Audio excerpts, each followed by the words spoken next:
day from the big city to a slice of the country. Kentucky Derby hopefuls? Hey, everybody can dream. And here at the Kentucky Speedway, it's DW who stands guard.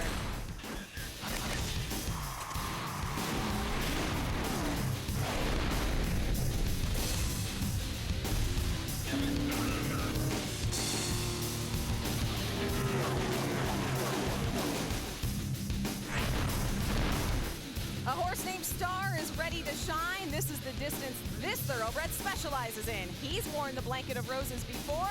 He has not, but history is on his side. But at the halfway pole, they are all chasing this horse. He's running for his own Triple Crown.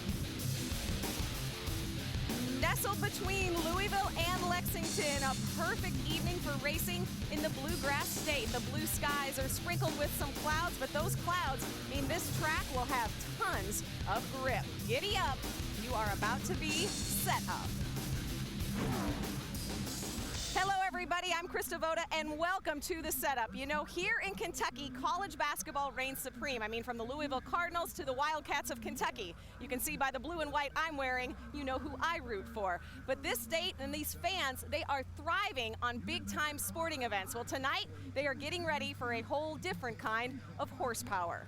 You know, we are just halfway through the 2009 season. This marks the halfway point, but already here this weekend, we have had some major news. During pre-qualifying inspection, which took place yesterday, Friday, NASCAR confiscated the rear end housing of one team. That team is none other than our current points leader and the last winner of our last two races, Ron Hornaday. Now, Ray Dunlap has all the details. Well, thank you, Krista. You know, any crew chief in NASCAR would do just about anything they can to move weight over to the left side of the vehicle. It can be a really big advantage. But in the NASCAR rulebook in section 20B 10.6, it says that the rear end housing must have a common center line. Now that means the distance from right here over to where the trailing arm mounts has to be the same on this side as it would be from the center to this side. And on the 33s it wasn't. It was offset. That means they can move weight to the left side, and that's an advantage. Now we don't know what the penalty is going to be till later in next week, but what we do know is the 33 team was caught red-handed. Yeah, Ray, and something else we know, this is huge. Like Ray mentioned, NASCAR penalties are usually handed out on Tuesday, and that could have major implications for the points picture here in the Camping World Truck Series. You know, it's very nice temperatures. It's actually a little cooler than normal for this time of year, and that means perfect racing conditions. Quite a change from the last time you saw us when we were racing in Memphis in 110-degree temperatures. We've had 2 weeks off since then, but the drivers have not been able to lay back, not after what happened at our last race. Here's a look back at Memphis.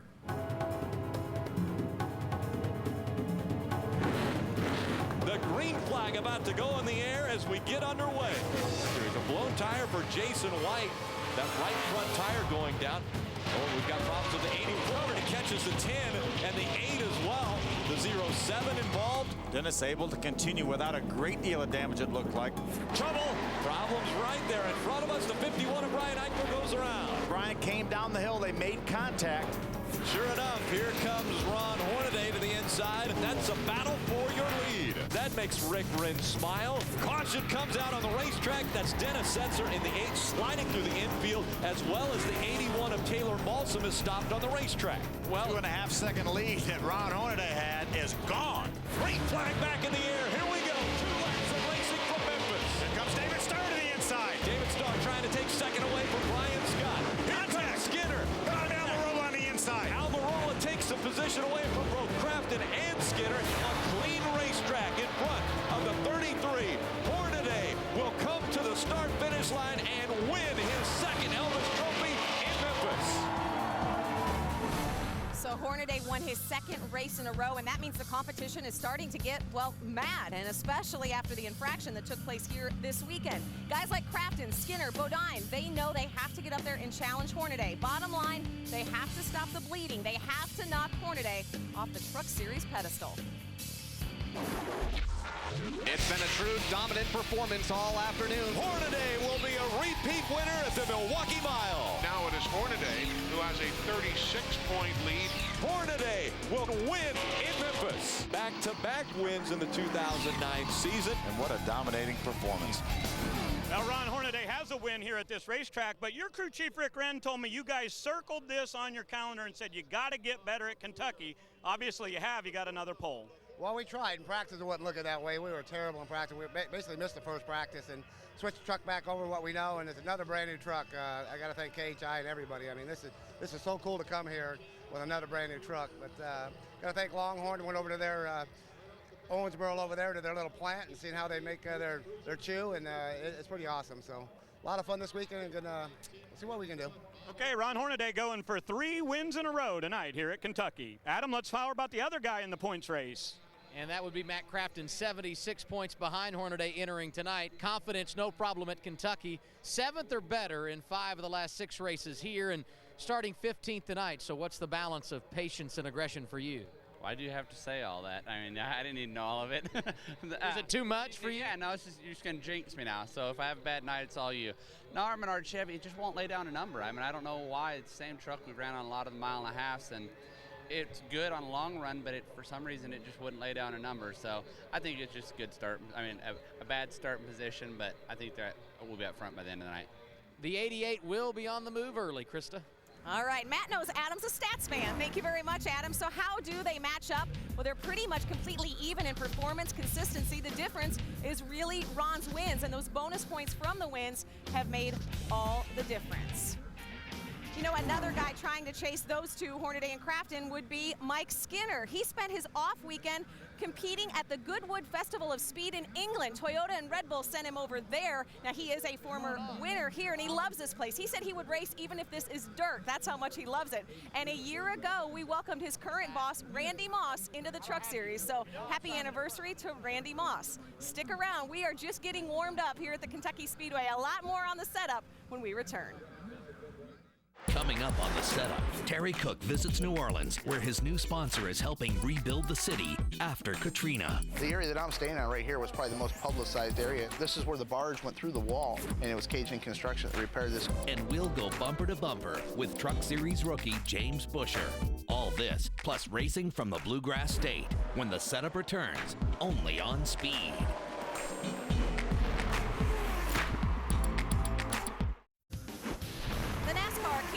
Truck Series on Speed is brought to you in part by CampingWorld.com. For the best selection and best values on motorhomes, go to CampingWorld.com. Plenty of NASCAR today with the Truck Series and nationwide, but with the Cup Series off, what are you going to do for your racing fix tomorrow? The answer, the Grand Am Rolex Sports Cars. The Grand Am boys take to Barber Motorsports Park tomorrow at 3 p.m. Eastern on Speed. And welcome back to the Truck Series here at the Kentucky Speedway. You know, the Grand Am Series is enjoying the kind of points battle that we are accustomed to seeing here in the trucks. The top 3 teams are separated by just 3 points. You know, qualifying is already completed there in Birmingham, so what can we expect? Well, let's turn to my colleagues, Lee Diffie and Calvin Fish, for the story. Thanks, Krista. Yes, we're gearing up for round 8 of the Grand Am Rolex Sports Car Series, the Porsche 250 here in Birmingham, Alabama. Hi, everyone. Lee Diffie along with Speed's analyst Calvin Fish. And Cal, Grand Am, as we know, has been around since 1999, but really hitting a sweet spot right now with higher television ratings than ever, really tight racing. Scott Speed, Kyle Busch tasted it for themselves a couple of weeks ago. But why so popular? Why now? Well, I think every weekend, Lee, whether you're tuning in or attending one of these races, you're never disappointed. It's spectacular racing. There are 10 legitimate teams that can win one of these races, but when it comes down to the big picture and the championship, it's all about execution. So no surprise to see this team, Ganassi Racing, on top on the back of 2 victories. But close behind, just 1 point behind, are the SunTrust team off a spectacular win at Daytona. They're on a roll right now, have a lot of momentum. And our 2007 champs, Gainesville, have had 2 wins this year. They sit just 2 points further back. Let's keep talking about big teams. Penske Racing, full-time in Grand Am for the first time this year, but they're yet to win. Yesterday, another setback. It was. Rumar Duma had a major off in the number 12 machine, tore the floor off the car and injured his left ankle. He will see action here tomorrow in the race, but this is not the type of scene Penske need to see. They need to see victory lane. They need it quickly. The boys did a great job to get that car back on track and in qualifying. Everybody is chasing the 07 champions, Gainesco Racing. They're on pole for the 2nd time. You can see it all live here tomorrow, Krista, from 3 p.m. Eastern. Hope you can be with us. All right, thanks, Lee. We definitely plan to be there. And then at 7 p.m., Adam Alexander and I will have the recap on the Speed Report. You know, we mentioned the Cup Series is off. A lot of those Cup drivers, guys like Clint Boyer and Greg Biffle, are back home visiting friends and family. Well, our own Michael Waltrip is home as well, home in his home state of Kentucky. And that means Rick Allen and Phil Parsons, you guys are going to have your work cut out for you, keeping Mikey in his seat because he's going to be so excited. And some of these competitors are jumping out of their seats, Rick, with this Ron Hornaday news. Yeah, big news, obviously. And I think this issue has to be forefront with everyone's mind as far as what's going on, and could this have been taking place earlier? Does it raise other questions, Phil? Well, I think it does. In the competitor's mind, as dominant as Ron Hornaday has been the last two races, what was he doing? Well, obviously NASCAR found something that he was doing. But I talked to Ron right after qualifying and asked him about that issue. He said this is a brand new truck. It was actually built for Kevin Harvick, not for Ron, and it was a manufacturer's error that had this rear end housing the way it was. So he said that absolutely had nothing to do with what was going on. It's an isolated incident, and it's not something that they had in every one of the other trucks. But having said all that, Michael, the problem is it was against the rules. Right. And more than likely, we talk about the point lead Ron Hornaday has. I wouldn't be surprised if that point lead is clipped a little bit next week when NASCAR hands down a fine, probably a monetary fine, maybe points, and possibly even a suspension for maybe the crew chief, Rick Wren, for this infraction, even though it may not have been intentional. Well, walking around the garage area, it was interesting to hear the other competitors. They're like, well, that rear end housing, that's a big deal. How long have they been running that? The truck, Ron's truck, wasn't real good yesterday in practice. He didn't look that good without that housing. So everybody was sort of hanging their hopes that there's a chink in his armor, that he's not going to be quite as solid he's been week in and week out. And then he went out to qualify, first lap, sideways, qualifies 20-something. See? Yeah, everybody's saying, I knew it. Next lap, pole. Yeah. This is not a story. It won't affect the performance of that 33 truck whatsoever. He'll be as tough. You can't just have one little thing and beat everybody as bad as Ron's been beaten on this year. So he's back on track. He'll gain a lot of points tonight, but you're right, Phil. It was an infraction of the rules, and penalties will be handed out, I believe. Well, Ron Hornaday will start on the pole tonight. A guy normally up front and starting on the pole is Mike Skinner. He's standing by with Ray Dunlap. Well, his qualifying didn't go quite as well as we had hoped, but Mike, when we look at the winners here at Kentucky, no repeat winners yet, but you're on that list. Is your truck good enough to come from 19th and get to the front? I think so. You know, yesterday we were phenomenal in practice and didn't make a qualifying run in the second practice, but our race runs was in the top 5 or 6. So I think our Exide Tundra is really, really good.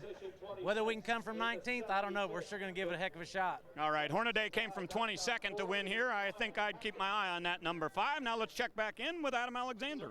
And Ray, when Mike Skinner won here 2 years ago, his crew chief was Jeff Hensley. Jeff now calling the shots for Brian Scott, who starts on the outside of row 1 tonight. So what's your confidence level as we get set for the green flag? I think our whole team has a tremendous level of confidence. It's our best qualifying effort by far on the mile and a half. Jeff's really confident here. I'm confident in Jeff's ability and my team's ability.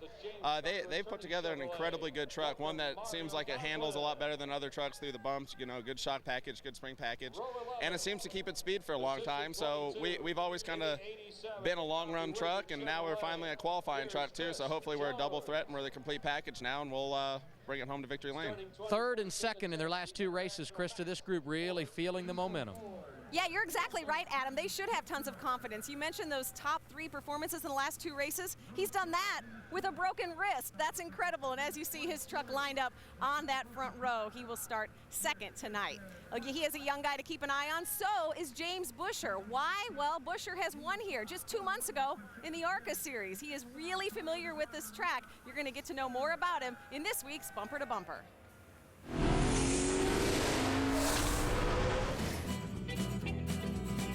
First race I ever went to was at Texas Motor Speedway the first year NASCAR went there. I grew up 30 minutes from there. Outside, the scene here in Texas, a new experience for these folks is the same that you see at any Winston Cup race. Almost. Rick Crawford, I guess. Well, he's my teammate. I don't know everybody in the garage yet, so he's basically showing me the ropes, I guess you could say. These are teammates right here. 3, 4, 5 times they make contact before they get to the start-finish line, and then Rick has to drive through the grass. Winning Daytona. That was probably the biggest moment of my career. Here comes the 25 of Joey Logano. Up the racetrack goes the 32 of James Buescher. He's making that car as wide as he possibly can. Buescher trying to hold on. Will he do it? He'll win at Daytona. James Buescher wins in 2009. James Buescher, Phil Parsons up in the speed booth. How does it feel to win at Daytona? It feels awesome. I mean, this is awesome. Everybody says you're not supposed to wear green, you're not supposed to eat peanuts at the racetrack, not supposed to have fried chicken at the racetrack, but I'm not big on the superstitions anymore. Had fried chicken for breakfast. Definitely not the In-N-Out burger in California. Everybody likes it, but I didn't like it very much. Country music, Alan Jackson, more upbeat country music. I don't know, everybody picks on me. If I wasn't able to race, they'd say I'd work at Kmart, clean up on aisle 3. Definitely to win a race, and biggest goal of the year is to win Rookie of the Year. We got some big competition, but I think it's doable.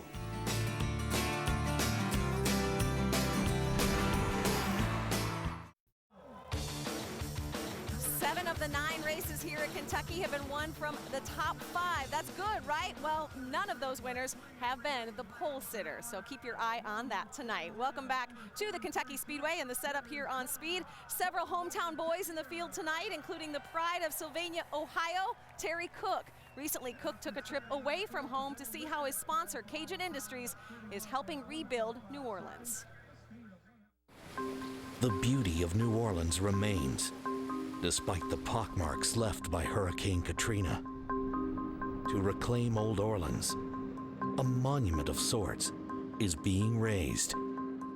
First of all, Ken, just tell us where we're at and what we're looking at. This is the lower Ninth Ward. This is a brand new flood wall that we constructed. I think we all remember seeing the famous picture from the barge when it crossed internationally. Viewers across the world saw the barge that went through the wall at the lower Ninth Ward. The wall totally collapsed, and this entire neighborhood here in the lower Ninth Ward was lost. One of the things that the Corps told us, even when we were involved in the unwatering operations, is they gave us body bags. And said if you found bodies, notify the National Guard, and then they would assist in the removal. You guys came in and started pumping out the water. How many millions of gallons did you say you We had a pump capacity of 1,035,000 gallons a minute. A minute? Which is right at about 1,500 million gallons a day. So it was a tremendous amount of capacity. We brought pumping capacity in from all over the country, every state, and even in from Canada.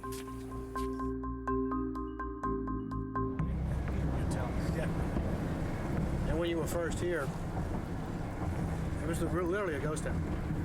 At nighttime, you couldn't see your hand in front of your face, other than the natural light. Hey, look over here at this here. You got a trailer still. The people probably living in their trailer.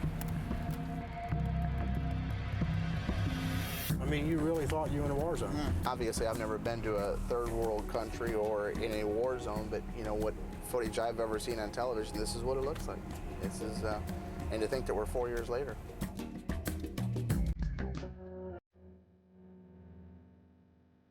Looking around here, I noticed that some of the houses, this one has a repaired roof, and then the house next to it actually has a hole in it. As you guys were saying, the floodwaters have gotten so high, they're at the eaves of the house, chased the people into the attic of the house, and the only way they could either get them out or get out themselves was to knock a hole in the roof. Unfortunately, some people were not able to get out their attics, and that's where they found a lot of the people who had died. In addition, about as far as you can see, pumps, and to keep all those going. 24 hours nonstop, keep them maintained and keep them refueled was a monumental task. And these guys had no place to sleep. Only the food they had was what we brought to them. They were trapped literally behind the line. Since the sea wall was breached in 2005, Cajun Industries has worked every day, every hour, a monumental effort on a monumental wall, 130 feet deep, 20 feet high, a crescent to protect the Crescent City. And our hat's certainly off to Cajun Industries. And check out some of these incredible numbers. Look at the sheer volume of flood wall that Cajun Industries helped build and the amount of equipment that they sent down to New Orleans. Truly incredible. And I believe Ray Dunlap is standing by with their driver. Well, and Krista, that's really a great piece, and it's amazing to think that we get to go to the racetrack every weekend and play, Terry, but a great company that you're involved with. And as I've looked at the statistics for your team this year, it appears to me that you guys have run a lot better than your finishes have shown. Can you get it done tonight here at Kentucky? Well, I sure hope so, Ray. Our Cajun Industries, Harris Trucking, Toyota Tundra was really good in practice yesterday. A little too tight in qualifying, ended up 11th, which is at this point we really thought we had a top 5 truck in qualifying, but if it runs as good tonight as it did last night in final practice, we've definitely got a shot at it. And that's all you can ask for. You come to the track each and every week. Got a new truck here. Worked a few bugs out in practice, but feel really good about our chances tonight. All right, we wish you good luck. That is Terry Cook, and we want to hear from Brian Eichler. I believe Adam's caught up with him. And he's the only driver here this weekend doing double duty, running both trucks and Arca, qualifying no problem. Pole in the Arca race, some adversity there. We'll follow that live on Speed later tonight. But 4th in the truck series, how do you take advantage of this great qualifying run? Well, the red top Toyota Tundra wasn't super yesterday in practice. Doug George and the guys did a great job. They had just wholesaled the whole truck over last night and went out and did our best and qualified 4th. So I'm pretty happy with it. Drove pretty good. I'm hoping we can keep it up front tonight and have a good run for them. Top 5 starting spot for Brian Eichler. Krista? All right, thanks a lot, Adam. And yeah, the pace truck getting set to set the field out on the track. You know, if anyone wins, if Setzer, Hornaday, or Skinner win, well, then the stat is no longer valid. But in 10 races here, there has never been a repeat winner. So if someone like, I don't know, Todd Bodine were to win, well, that stat would be continue one more time. Hard to believe there's any 1.5 mile tracks that Todd Bodine has not won at. He still has this one to check off his list. We will get you ready for pre-race festivities when we return.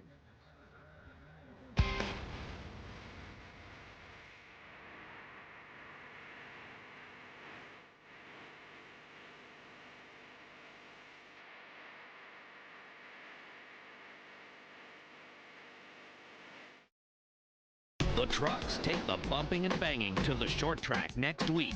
Can Ron Hornaday continue his dominating ways under the Indy lights?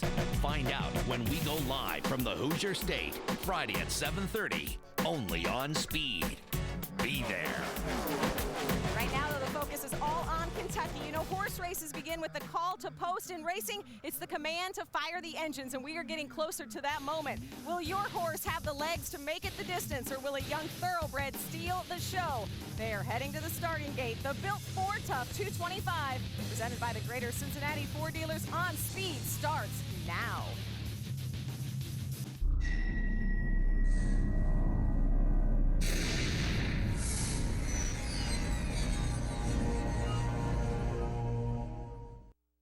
Race 12. What started in Daytona has hit its stride heading into Kentucky. Top 10 single file. Wait a minute, they're already breaking out of line once again. Tonight launches the beginning of the second half of the season. We will see them 3 and 4 wide, and we'll make moves that will take your breath away. For some, it's building momentum. He is steamrolling his way through the field. What he's got right now is the lead. For others, it's a go or go home moment. Colin Brown, they got turned around. They just got turned, man. It goes around. He was your race leader. Skinner gets hit hard down into turn 1. That truck went straight up into the air. Oh, yeah. That hit hard, though. Welcome to Race 12. Roll up your sleeves and put up your dukes. It's about to get physical. The sparks will fly as we're under the lights from Kentucky Speedway. Welcome to the NASCAR Camping World Truck Series Built Ford Tough 225, presented by the Greater Cincinnati Ford Dealers. Well, welcome everyone to Kentucky Speedway. The 2 weeks leading up to this race have been fairly uneventful, but the past 48 hours is when all of the stories that we're going to be talking about later on today have come up. And to give us a little bit more on those stories, I've got to bring in 2 of the best in the business down on pit road, Ray Dunlap and Adam Alexander. Ray, what do we have to know about this race before the green flag flies? Well, Rick, I think you got to know that Ron Hornaday's up front. And, of course, if you've been watching Camping World Truck Series racing this year, you pretty much realize that's where he normally is. But there will be a big question mark about the points whenever we get done with this race, because Ron Hornaday's team was found with an illegal rear end in pre-race inspection. So we don't know what the results will be from NASCAR, but we'll keep our eye on it throughout the course of next week. Adam? And Ray, you remember when Todd Bodine won just over a month ago at Texas Motor Speedway? Well, he did so in the same truck he has here tonight. Mike Hillman Jr., the crew chief, told me that he unloaded with that exact same setup. The only problem was it didn't work yesterday in practice. They have made a number of changes. The Onion won here in 2002 in a nationwide car. He's hoping to add a truck victory to his racing resume here tonight. Rick? Thank you, guys. Appreciate it.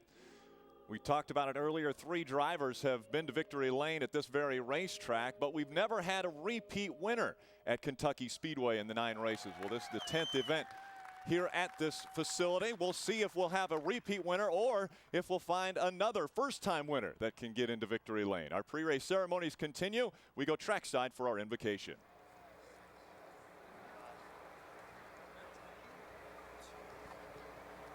Please welcome the Kentucky National Guard with a presentation of colors.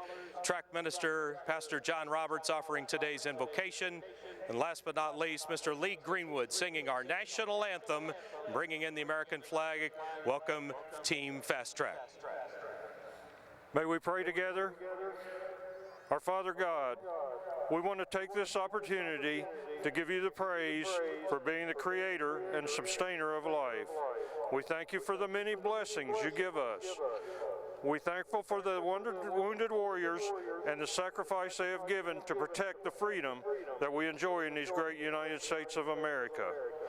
We pray for the safety for the drivers, the crew, fire safety team, the NASCAR, and the Arca officials. Father, we pray for peace. In Christ's name we pray, amen. Oh, say, can you see by the dawn's early light what so proudly we hailed at the twilight's last gleaming, whose broad stripes and bright stars through the perilous fight o'er the ramparts we watched were so gallantly streaming, and the rocket's red glare, the bombs bursting in air, gave proof through the night that our flag was still there. Oh, say, does that star-spangled banner yet wave o'er the land of the free and the home of the brave?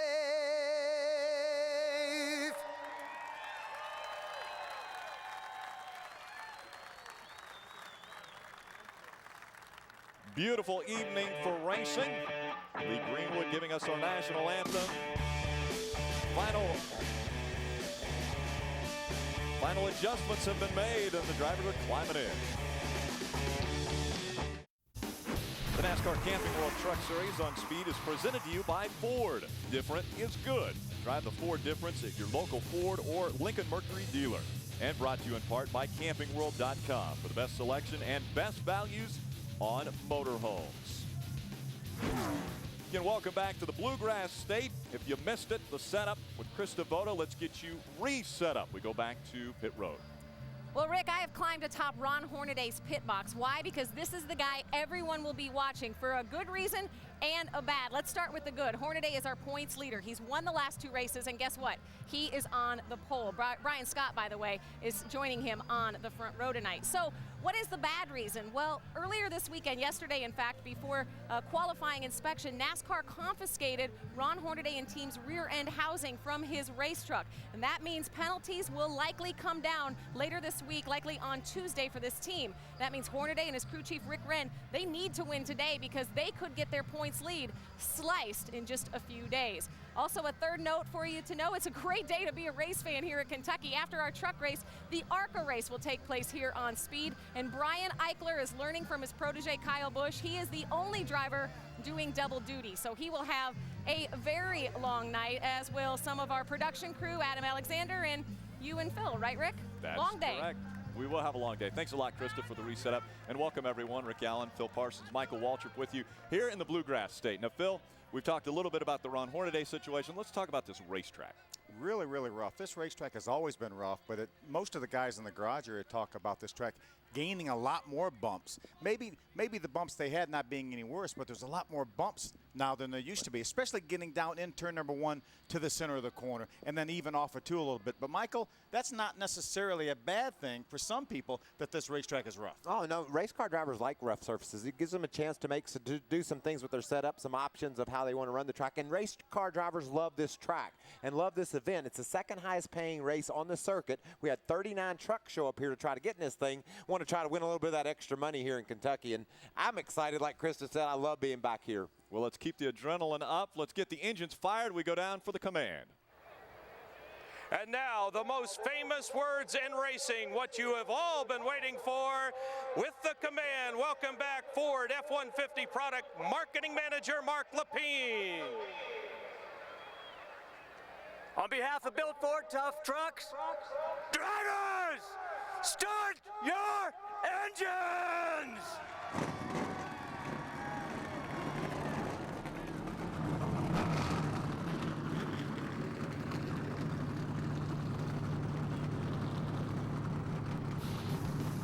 Colin Brown will have the Conway Freight Ford F-150 starting in the 7th spot tonight.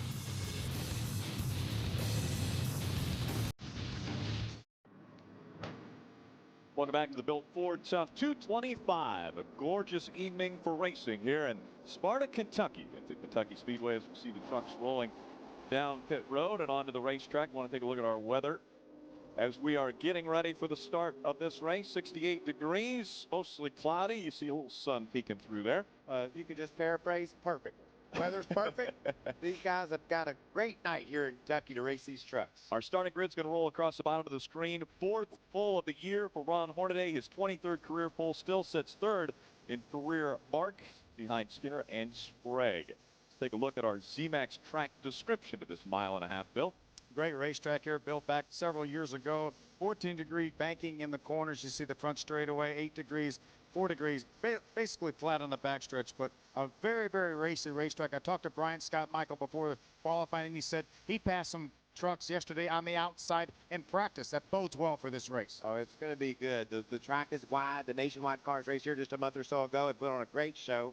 Our Ford race analysis, I think the big number here, the purse over $750,000. That's the second highest purse of the 2009 season for the Truck Series. As you see the pit window, about 55 to 65 laps. These guys will have about 3 sets of tires to run this race on. 1 set on the trucks, 2 more in the pits. And you know, we talked about this being the second highest paying race of the year. It's probably the second most attended race, too. There's tons of fans here in Kentucky. The track is very well supported by the community. And it makes it a fun weekend when you come racing in Kentucky.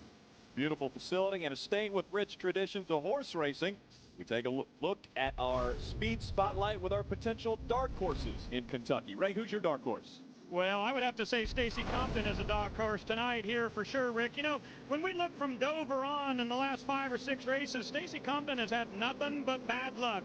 He made a bad choice as a driver at Dover. They've had a pit road and penalty. They've had a couple of mechanical problems. But they believe this team is much better than the place where they sit 11th in points right now. And he said he loves mile-and-a-half racing. He believes that the 60 Weiler truck can be a contender tonight here in Kentucky. Adam?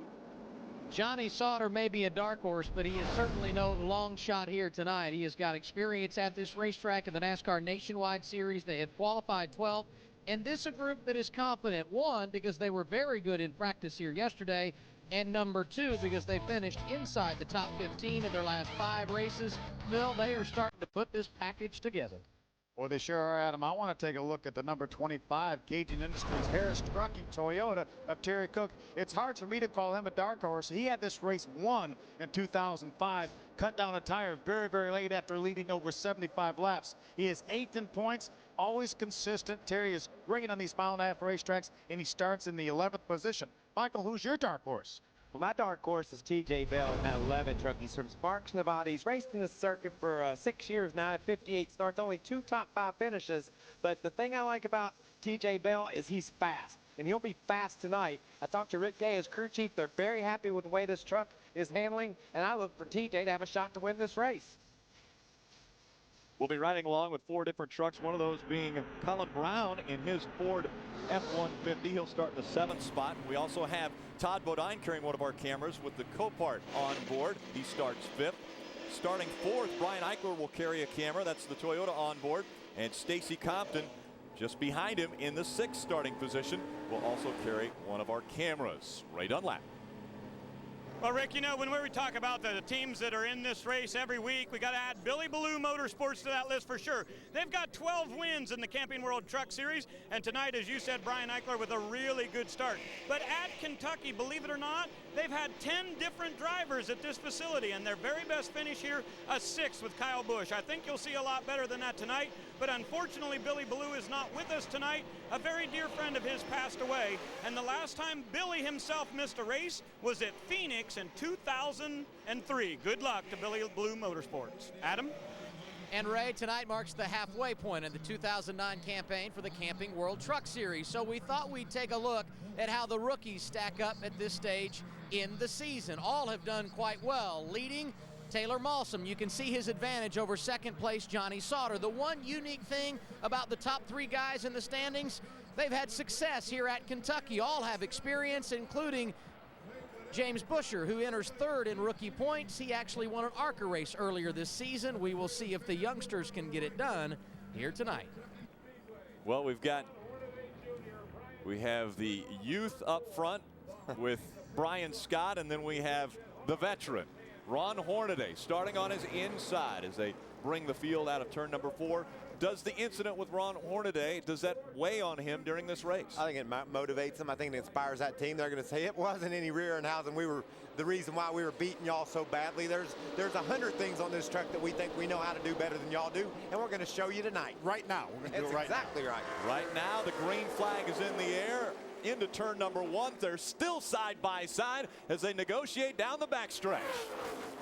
Brian Scott, a real strong run on the outside of the 2nd turn, Phil. The 33 truck is vulnerable right here. He can't just dive down in the corner. The thing will get loose with him.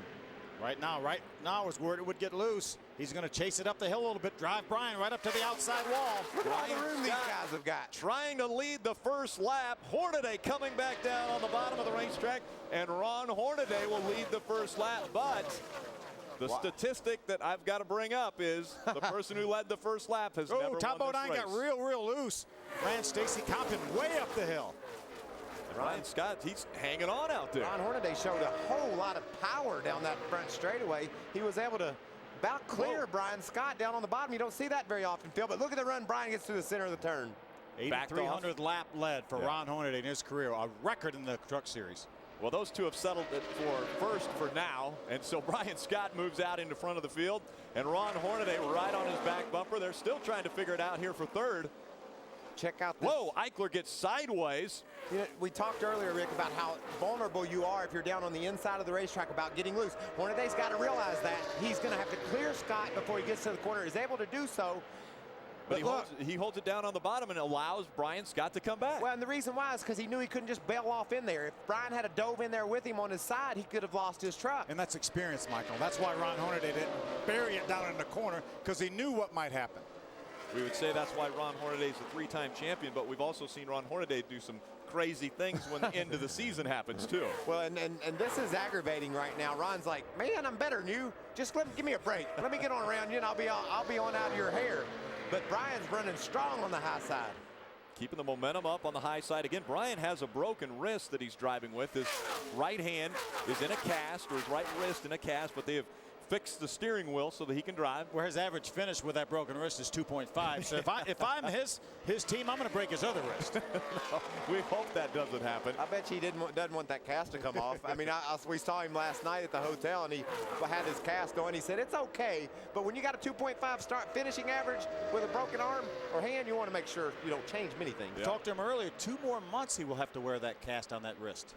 Tell you what, he's looking strong now at Kentucky Speedway. He sits first, right behind him, Ron Hornaday. Timothy Peters with a strong run in that 17, running 3rd. And now the battle for 4th. Ricky Carmichael had it. Here comes Stacy Compton. could see Carmichael just laid over and let Compton clear him getting into the corner. He didn't want to be pinned down there on the bottom. Ricky's learning this year how tough these things are to drive. Doesn't want to make the mistake early. Qualified in third spot. He wants to make sure he rides that horse all night long. Timothy Peters just in front of Carmichael, and Adam Alexander's got more on Timothy.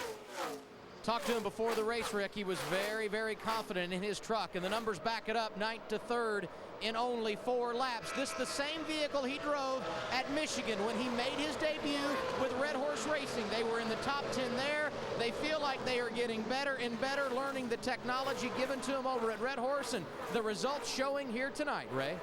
And Adam, let's talk about Brian Scott. You know, he got his first big win in Camping World Truck Series racing at Dover. And right beside the Dover Down Speedway, there's a casino. Brian went into that casino and he put up a straight up bet on number 16 on the roulette, and it hit right away. He won. And that day he won the race. Well, guess what?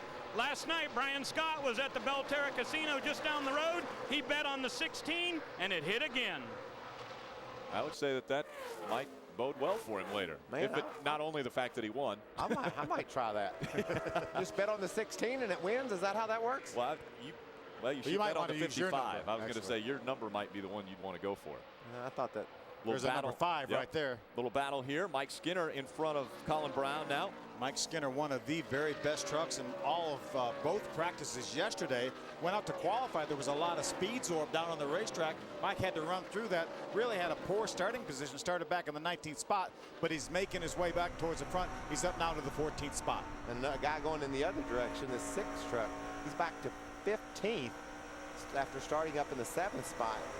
Doesn't look like he's happy with that truck. TJ Bell's now going to make a run on the inside of Colin Brown.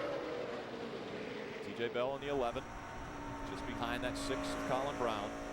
David Starr, the 24, right behind TJ. Starting to line up a bit. You see Johnny Sauter just in front of Todd Bodine. We've talked about how good Todd Bodine is on 1.5 mile racetracks.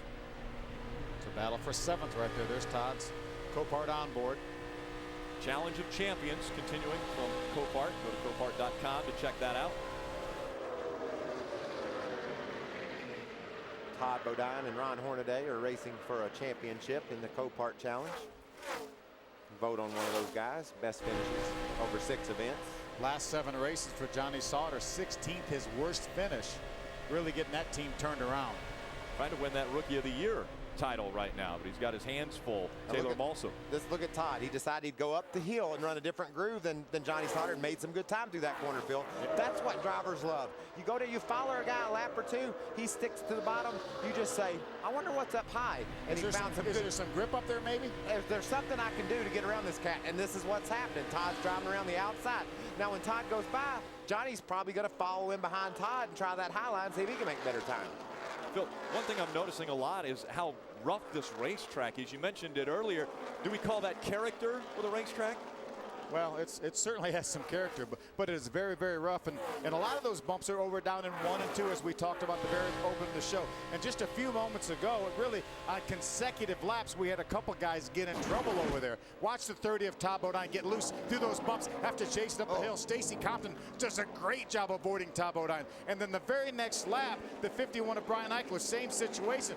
Gets loose, chases it up the hill. Ricky Carmichael has to go way up to get around Brian Eichler. That's what happens. These bumps will induce this looseness in these trucks. Yeah, if your truck's just a little loose and you go through some bumps, Rick, it'll just make the thing want to come around that much worse. So it definitely is challenging, but it does add character. And I think drivers as a whole like tracks that have a little bit of character, a little bit of bumps to them. The only lap that Brian Scott has not led was the very first lap. And that was Ron Hornaday. Hornaday now has dropped back 0.7 of a second behind young Brian Scott.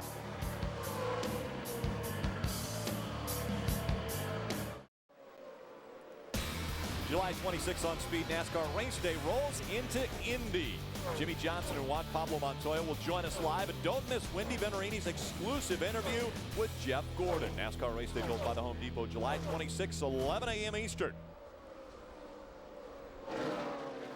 Race fans, vote for your favorite Copart driver in the Copart Challenge of Champions. Choose between the 33 of Hornaday or the number 30 of Todd Bodine to win a variety of prizes, including an all-expenses paid VIP race experience in Talladega this October. Go to Copart.com for official rules and to register. Vote now for the Copart Challenge of Champions. Speaking of that Copart Challenge, one of our Copart competitors is a 33 of Ron Hornaday. Just a few moments ago, he had closed up about a truck length away from our leader, Brian Scott, as they went down the front straightaway.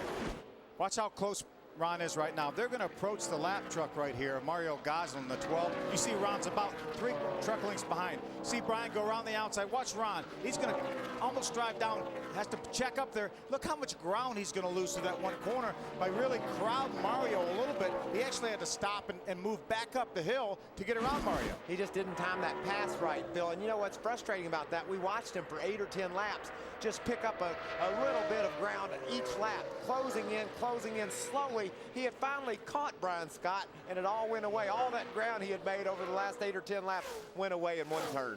Adam Alexander, what's the early story on the 33? And I was going to say the frustration does not end there with that miscue heading into the corner. He says he is really, really loose in. Rick Wren and Ron Hornaday already talking about adjustments they will make on their first stop of the night, and we'll see that under green in 30-some laps if we don't get a caution, Ray. And Adam, down on my end of pit road, everybody talking about how rough the racetrack, and of course the guys in the booth talking about the character here from the bumps, but it'll be very, very different in the future. Starting on Monday, they're going to bring equipment into the Kentucky Speedway to grind down this racetrack to make it much smoother, and many of the drivers told me that it's as rough as it's ever been here, but it will change a lot starting on Monday. You know, it's funny, Ray, I was talking to Ron Hornaday, and he said that coming off turn 4, he has to pull his head off the headrest. He said otherwise it just rattles his head going all the way down the corner. He said I can only hit my marks about 2 out of every 5 laps because my head's bouncing around so much. Adam Alexander, what's happening with Brian? Eichler started 4th tonight, a very solid qualifying run for this youngster. Dropped to 6th after a slight bobble in the early laps, and this was a race truck they were not satisfied with here yesterday. Made a number of changes to this truck before qualifying today. Doug George, the crew chief, said he was texting back and forth and on the phone with Kyle Busch, who drives this 51 a lot, till 12:30 this morning, trying to get everything handled. They feel good about where they're at right now. Brian has had no complaints on the radio in the first 24 laps. You see Brian's head bobbing around there left of your screen. That's the Toyota onboard. Now he's going to come off turn number 4. You see his head bouncing around. You see him look up at the mirror. Look how that head's bouncing around, Michael. Well, and you've got to remember that truck's going about 180 miles an hour down the front straightaway, so any bumps, any little bumps are going to be quite extreme at that speed. Now Brian's going to get bounced around a lot because he's also running in the Arca race that will start immediately after this one, so he's putting in quite a few miles today. He sat on the pole for the Arca Remax race and then spun out on his second lap, and when he spun out to try to keep the car out of the wall, he tore up the gear and the transmission. So his guys were down in the pits doing a lot of major changes. Obviously going to have to give up that pole, but he will be in that Arca Remax race later on tonight on speed. And they got to be a little bit nervous about what it might have done to the engine as well. You break a gear and transmission during a spin, you might have spun the engine over backwards and could have hurt that. So be some drama unfolding right off the bat on speed when those Arca cars go rolling off here at Kentucky. A little bit of drama here. The 30 of Todd Bodine challenging for that 6th spot. Ricky Carmichael holding it. Ricky Carmichael with a great start. Started 4th today, actually 3rd, and so he's been able to hold on to a pretty impressive position. And I think this is a big race for Ricky, Phil. You know, he got off to such a solid start. People really were impressed with how he had transitioned from 2 wheels to 4. And it's been a little rough on him through the middle part of this season, not being able to perform at the level, obviously, that Ron has, and also having some spins and some crashes. So he put in a solid qualifying effort, talked to John Monson and those guys about that truck. They're really happy, very happy with it in practice, and he's having a solid run. I think it's important for him to put it all together here tonight and run 225 competitive miles. Adam, are we hearing something new on the 33? It's a positive sign for Hornaday fans, Rick. He just came on the radio and said, I'm learning something here. Don't touch it. An indication we can watch that 33 truck and perhaps expect him to start a little rally here as we head through this first cycle of the night. You know, Michael, that's exactly what you were talking about. Ron has found something. Now, there's a guy probably with as much experience as anybody in this field, but he's out there running through these bumps, finding different places on the racetrack to run. He's learning something. You can see he is noticeably caught up to the 16 of Brian Scott. And so he tells crew chief Rick Wren, maybe don't make any changes just yet. It looks as though that 16's getting a little bigger in front of me. I'm closing in on him. We'll see if there's a pass for the lead when we come back to Kentucky.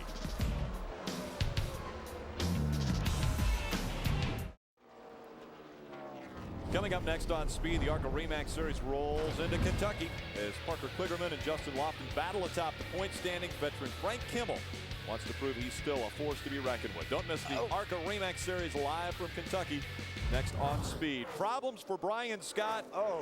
He was running second and into the wall. We see the sparks underneath his truck. Stacy Compton, I think, got on the inside of Brian Scott and Stacy might have gotten loose. I'm not sure. Ray, did you hear anything down there? Yeah, he came on the radio, Michael, and said right front tire blew on the truck right there. His truck had gone very, very tight, and Jeff Hensley had talked to him about changing a couple bead blowers there to try to get it to loosen up a little bit, but obviously that was part of the problem. Right front tire down on the Albertsons Toyota. Yeah, quite a bit of damage too, Ray. Obviously made some pretty significant contact with the outside wall. See the damage to Stacy Compton's truck. Stacy had a great truck tonight. He was up to third, had caught Brian Scott. I don't know how he got involved in it. It looked like he was down under Brian and somehow got crashed. See the left rear tire obviously flat. A lot of damage to the right rear corner of that Safe Auto Toyota. What a shame too, because that was his best run. I mean, lately for sure. His truck was hauling. Now it's crashed. Brian Scott coming into this race 6th in the points. We take another look. Oh, you see the tire going down already. Stacy had absolutely nothing he can do about it. That's such a shame. You know, it looked like the tire was going down when he got into the turn. Oh, it's going down on the straightaway. Watch now. You're going to see the tire rubber probably come off. Listen. Right there. You heard it blow right there. Brian gets down to the corner, turns his steering wheel. Nothing happens. He goes up there and bounces off Stacy, forces him in the wall. Ray, they're on pit road, buddy. Coming your way, Phil. There's a whole bunch of different trucks coming down my way. Everybody talking about being tight off the corner. Going to be a number of air pressure adjustments on my end. Johnny Sauter in the 13. He had a very, very good qualifying effort. His truck has also been very, very tight. Adam? Middle of your screen, Timothy Peters is in. Top 5 run going for him. He was tight. They're going to get 4 tires this time. Come back for fuel and an adjustment. Top of your screen, leader Ron Hornaday. Going to get 4 tires here. They had talked about adjustments, but the truck was coming to him. I think they will bypass adjustments. And the 81 of Taylor Malsom, the quickest off of pit road. Ron Hornaday following him off pit road. Then we see Timothy Peters, 3rd off of pit road. Now again, in this series, we have 2 pit stops, because you cannot change tires and add fuel on the same stop. And so if they change tires this time, they can come in and add fuel the next time. Aaron's lucky dog goes to David Starr, so he will be able to get a lap back. David was running in the 22nd spot, so Hornaday had lapped up through the field pretty good. Had gotten a couple of the front running trucks, David Starr and James Buescher both. And Starr will get back on the lead lap, and James will have to see if he can catch the next lucky dog from Aaron's. Everybody's a lucky dog at Aaron's, so I'm sure it's just a matter of time before James becomes one. Field coming back to pit road. Adam Alexander and Ray Dunlap down there to cover what's going to take place. Ray Dunlap. Rick, down on my end, keep an eye on the front of Johnny Sauter's truck. They're actually going to pull just a tiny little bit of tape off of the front of the nose there, the qualifying piece that they would normally use, and they'll definitely go 1 full can of gas, but they've got to be ready with the second can. It's going to be very close as to whether they've run enough laps to need that second can. Adam? Timothy Peters will come back in, trying to fix that tight condition. They will make an adjustment, as you see at his right rear, and also top it off with fuel. Rick Wren, crew chief for Ron Hornaday. You see him on pit road, top of your screen, said give him 1 can of fuel and send him on his way. Hornaday stops and goes. He's the quickest off pit road, followed by Malsom. These stops happening at lap 35 and 36. Those 2 trucks switch positions coming off of pit road. Hornaday wins the race and will start out front. It was Brian Scott, the right front tire going away. He catches the back end of the 60 of Stacy Compton. That has our first caution flag in the air.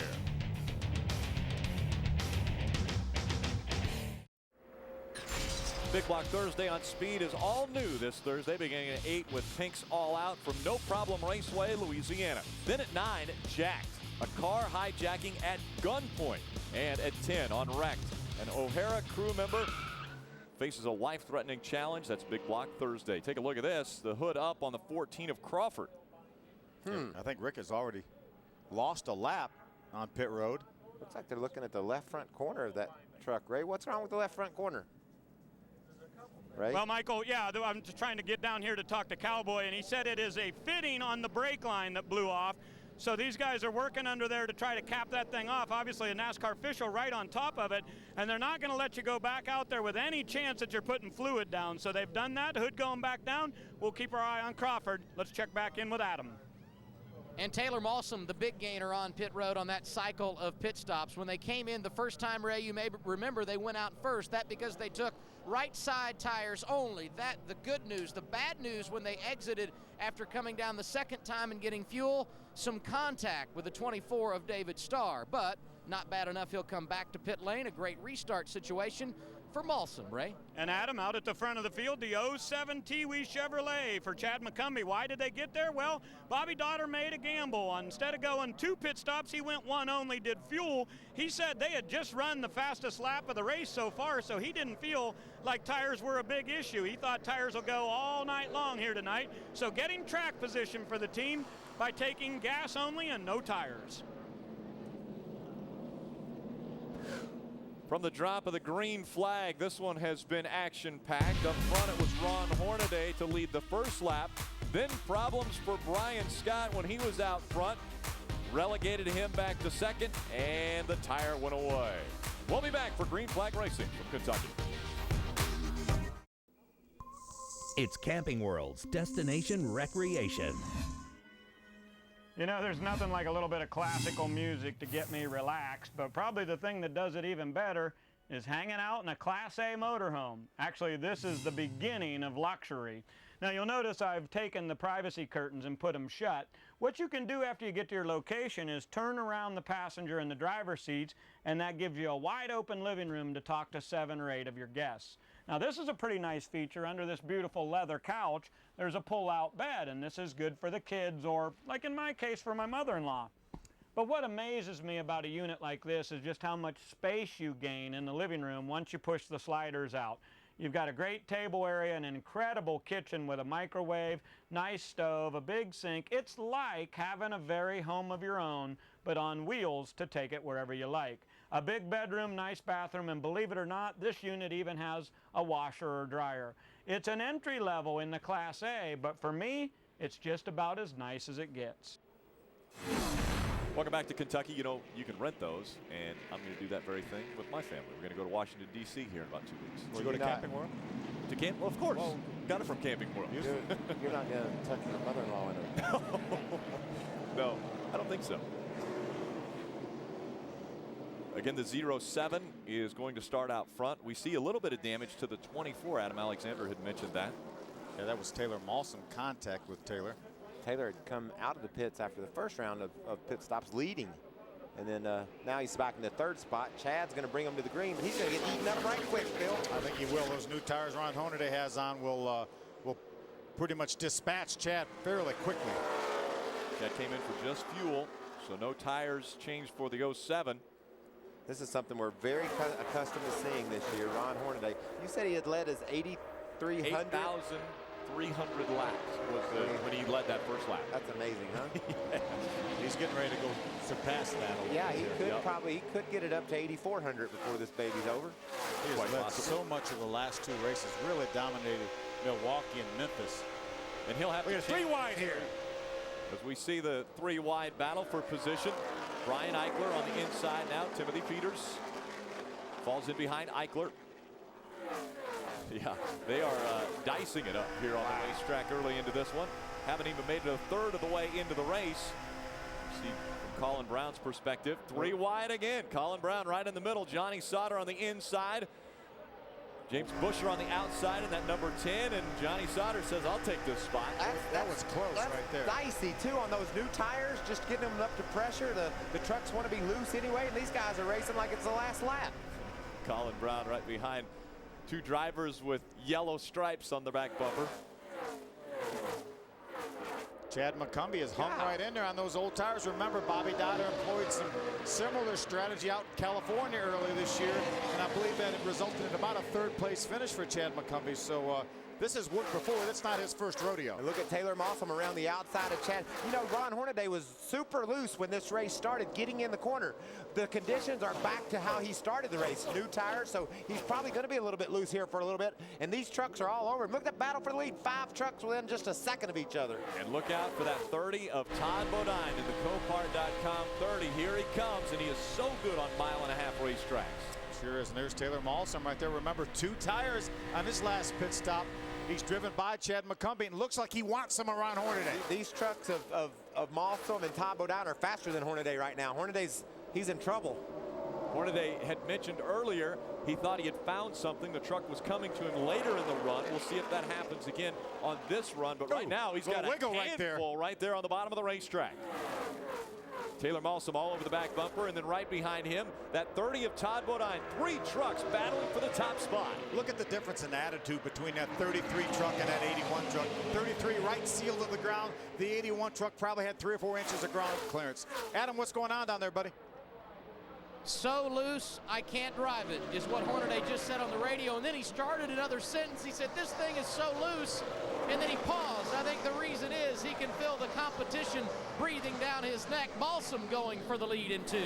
Catching his breath as Taylor Malsom makes his way on the outside for the lead. Until you've driven down into a corner at 180 miles an hour and the thing tries to spin out on you, you can't express how vulnerable you feel, how easily that thing could get away from you. And that's what Ron's trying to explain. He said, man, I am loose. And we can see that truck wiggling from the Copart onboard of Todd Bodine, and it's worse inside that truck. What Ron Hornaday is feeling in his hands and his arms and his shoulders is way worse than what we can see. How about Timothy Peters flying by both of these veterans on the outside? Timothy Peters takes over second.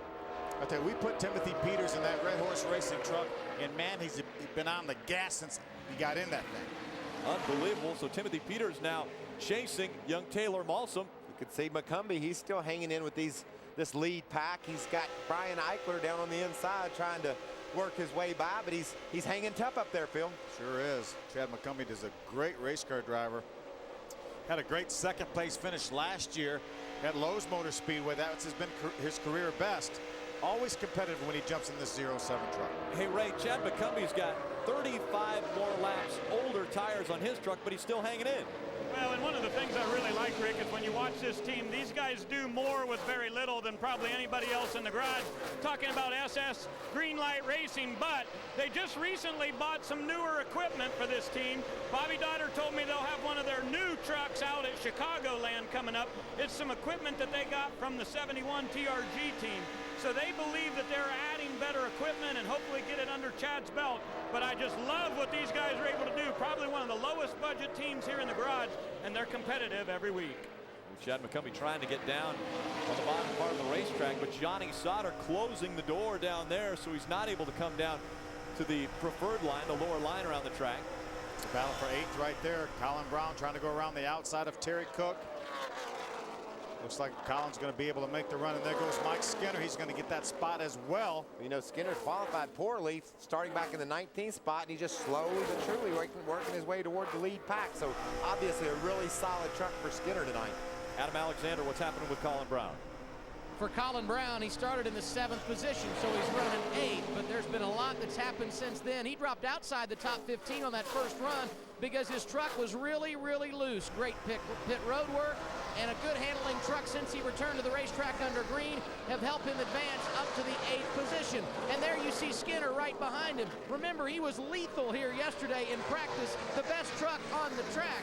He didn't qualify well, started 19th, but he knows his way around Kentucky Speedway, and he is showing it. He's picked up 10 positions in the first 50 laps of this one, and I believe driver 5 thinks he has some more.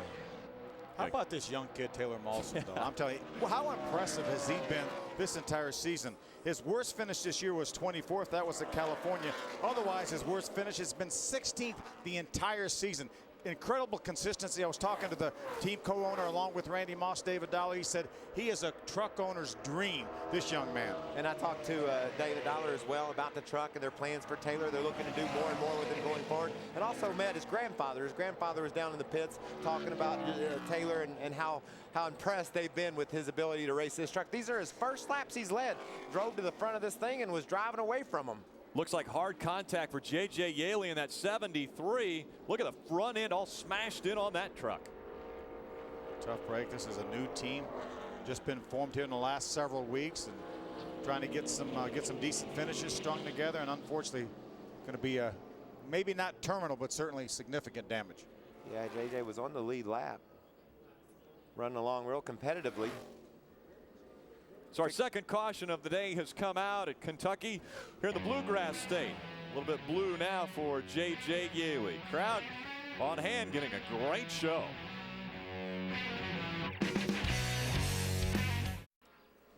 Welcome back to Kentucky Speedway. Race fans, make sure to vote for your favorite Copart driver in the Copart Challenge of Champions. You can choose between Ron Hornaday or Todd Bodine, and you've got the opportunity to win an all-expense-paid VIP race experience in Talladega this October. Just go to Copart.com for the official rules and to register. Hey, Rick, we have a young man, a 20-year-old from Washington, leading this race. First time he's ever led a Camping World Truck Series race. Let's see if we can talk to him. Hey, Taylor Malsom, Phil Parsons up in the booth. You got a copy? Gotcha. Taylor, your first lap sled ever in a Camping World Truck Series race. How does it feel? That's awesome. I got to thank Doug and the Rain Boss Motorsports crew for this. This guys gave me an awesome truck this weekend. We overheard you during the commercial break talking about that thing is a rocket. Yeah, I mean, this thing's just wide open pretty much. I mean, it's like running an old dirt car up top, and then 1 and 2, we just run the bottom. It's a good truck we got here today. All right, but let's keep that thing straight and finish it off. Thanks, man. Thanks again. Let's go down to pit road and Ray Dunlap. Well, just wanted to update you on Matt Crafton here real quick. Running back in about 17th, but his truck was dragging the racetrack. He said the splitter was hitting all over the corner, so Bud Hafley made the decision to raise that truck up. They've done a lot of adjustments here, track bar and all kinds of things. And last time he came in, they also put some tape on the front of the nose of that number 88. So Crafton will start back in the field, but hopefully the truck will handle a little bit better than it has early on. Now, as far as a guy that's never led laps at a racetrack, I mean, there's things that he's going to have to know come restart time here. He's going to have to know, where his position is when he can start his restart. And he's the one who actually restarts the race. It's not the flag man, it's him. Well, there's a zone. There's a zone coming off turn 4 that he's supposed to restart the race in that zone. And he's got a lot of experience. He ran a full season last year in the Arca Remax Series, and he ran extremely well. So this is not the first time he's ever led a race. Right. So, but it is the first time, obviously. And what a great run for Timothy Peters, Mikey. It's been impressive to see those two young cats up front. The lucky dog, I told you earlier, everybody's a lucky dog at Aaron's. James Buescher would be eventually. He is. There he is, getting a lap back on the field. Going to drive back up to the back of the field and try to restart his race. It's giving him a fresh breath. They got a lap down. Now they got that back. They made some adjustments. You heard Bud Hafley and those guys talking about how they're going to work on that 88 truck. There are a lot of things these guys can do under caution to change the way these trucks drive over the bumps or ride down the straightaway. So they're certainly addressing all those things. And Taylor Malsom, 20 years old, it makes you wonder, what all did he do before he got here to learn how to run at a place like Kentucky Speedway? That's impressive. He is up in front of the field, bringing them to the green flag. It goes in the air. Look at Todd Bodine making the move on the outside. Taylor Malsom was slow on the start, and Todd Bodine jumps to the outside to take the lead. Well, Rick, you hit the nail on the head now. There were some things he needed to know, and it didn't work out all that well for him. Taylor Malsom drops all the way back to 5th. How about the restart by Todd Bodine jumping in front of Ron Hornaday to lead this race? Todd was peeking to the outside saying, these guys are going to lead me this lane up here.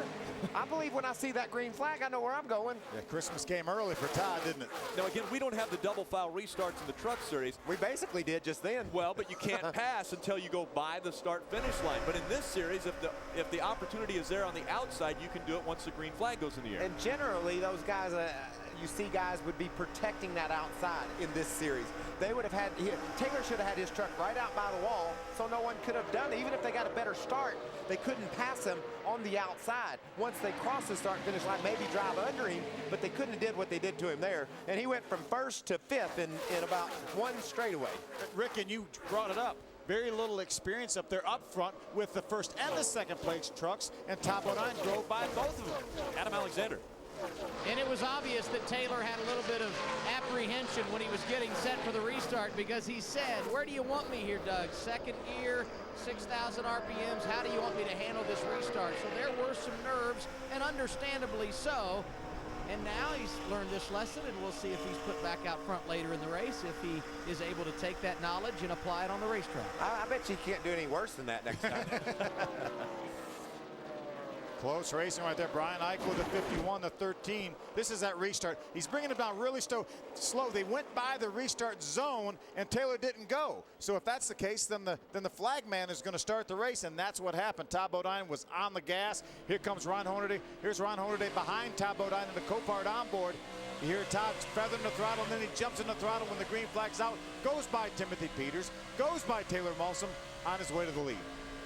Two veterans running 1 and 2 now, Todd Bodine and Ron Hornaday. And this caution was a blessing for Hornaday, I think. He got the new off those tires, was able to ride around under caution, get them cooled off a little bit, and it looks like the thing's a little bit better. He was wicked loose under the first part of this green flag run. Now he's settled in behind Todd. Looks like he's got a truck he can hang on to. Now NASCAR did throw a warning out to that 30 team and said to Todd Bodine, remember, you've got to stay in line until the green flag comes, so don't jump the restart. But they're not telling him to go back either. Well, exactly. That may have been a warning. I think what they're saying is that was close. Yeah. But I think obviously what he did was certainly within the rule, or else they would have brought him down the pit road as well. They should have. They didn't, because what he did was exactly right.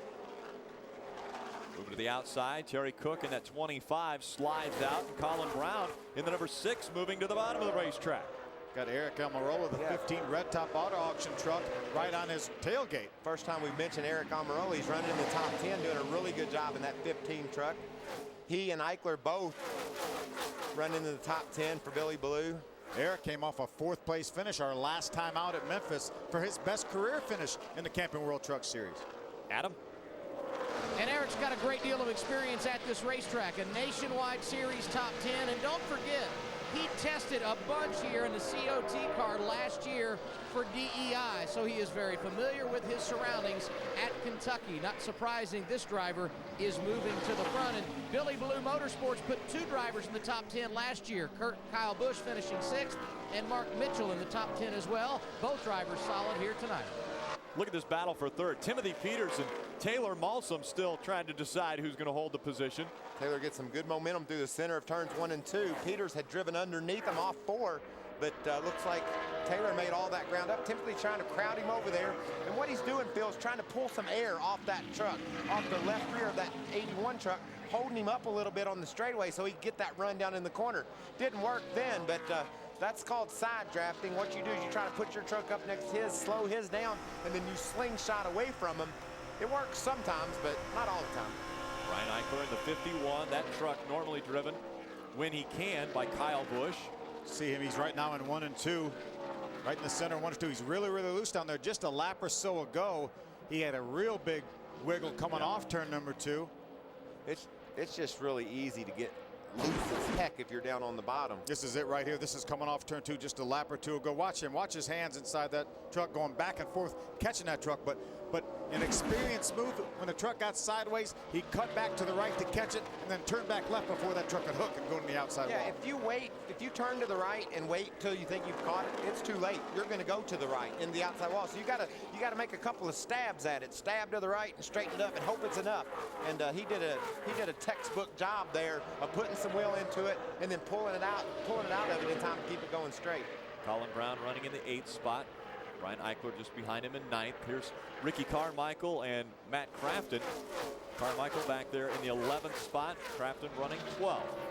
Out in front, though, on a great restart, Todd Bodine in his Copart.com 30 Toyota Tundra is leading at Kentucky Speedway. Could he find victory lane and become the next winner to go to victory lane here?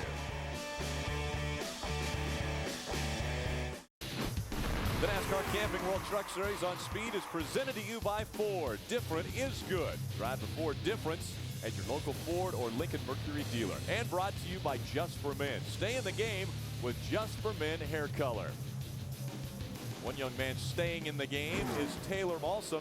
He's trying to reel in that 30 of Todd Bodine. Todd Bodine's put 2.7 seconds between he and the second place truck of Taylor Malsom. Malsom was able to get by Hornaday and Timothy Peters. Yeah, once Malsom cleared Hornaday, though, he's run a couple of the fastest laps on the track right now. So he's definitely got the truck to do the job with. He's going to have to see if he can run down Todd Bodine and then figure out how to make restarts from here on out. And I think the lesson he learned, you can tell a guy what to do and show a guy what to do, but until you're in that position, it's good that it happened early in the race. He's got one behind him now.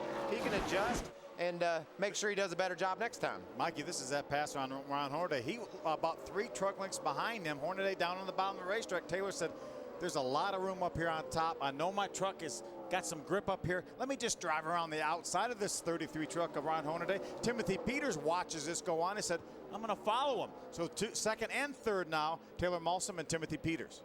And the last lap by, that 81 truck of Taylor Malsom was 0.2 of a second faster than our leader.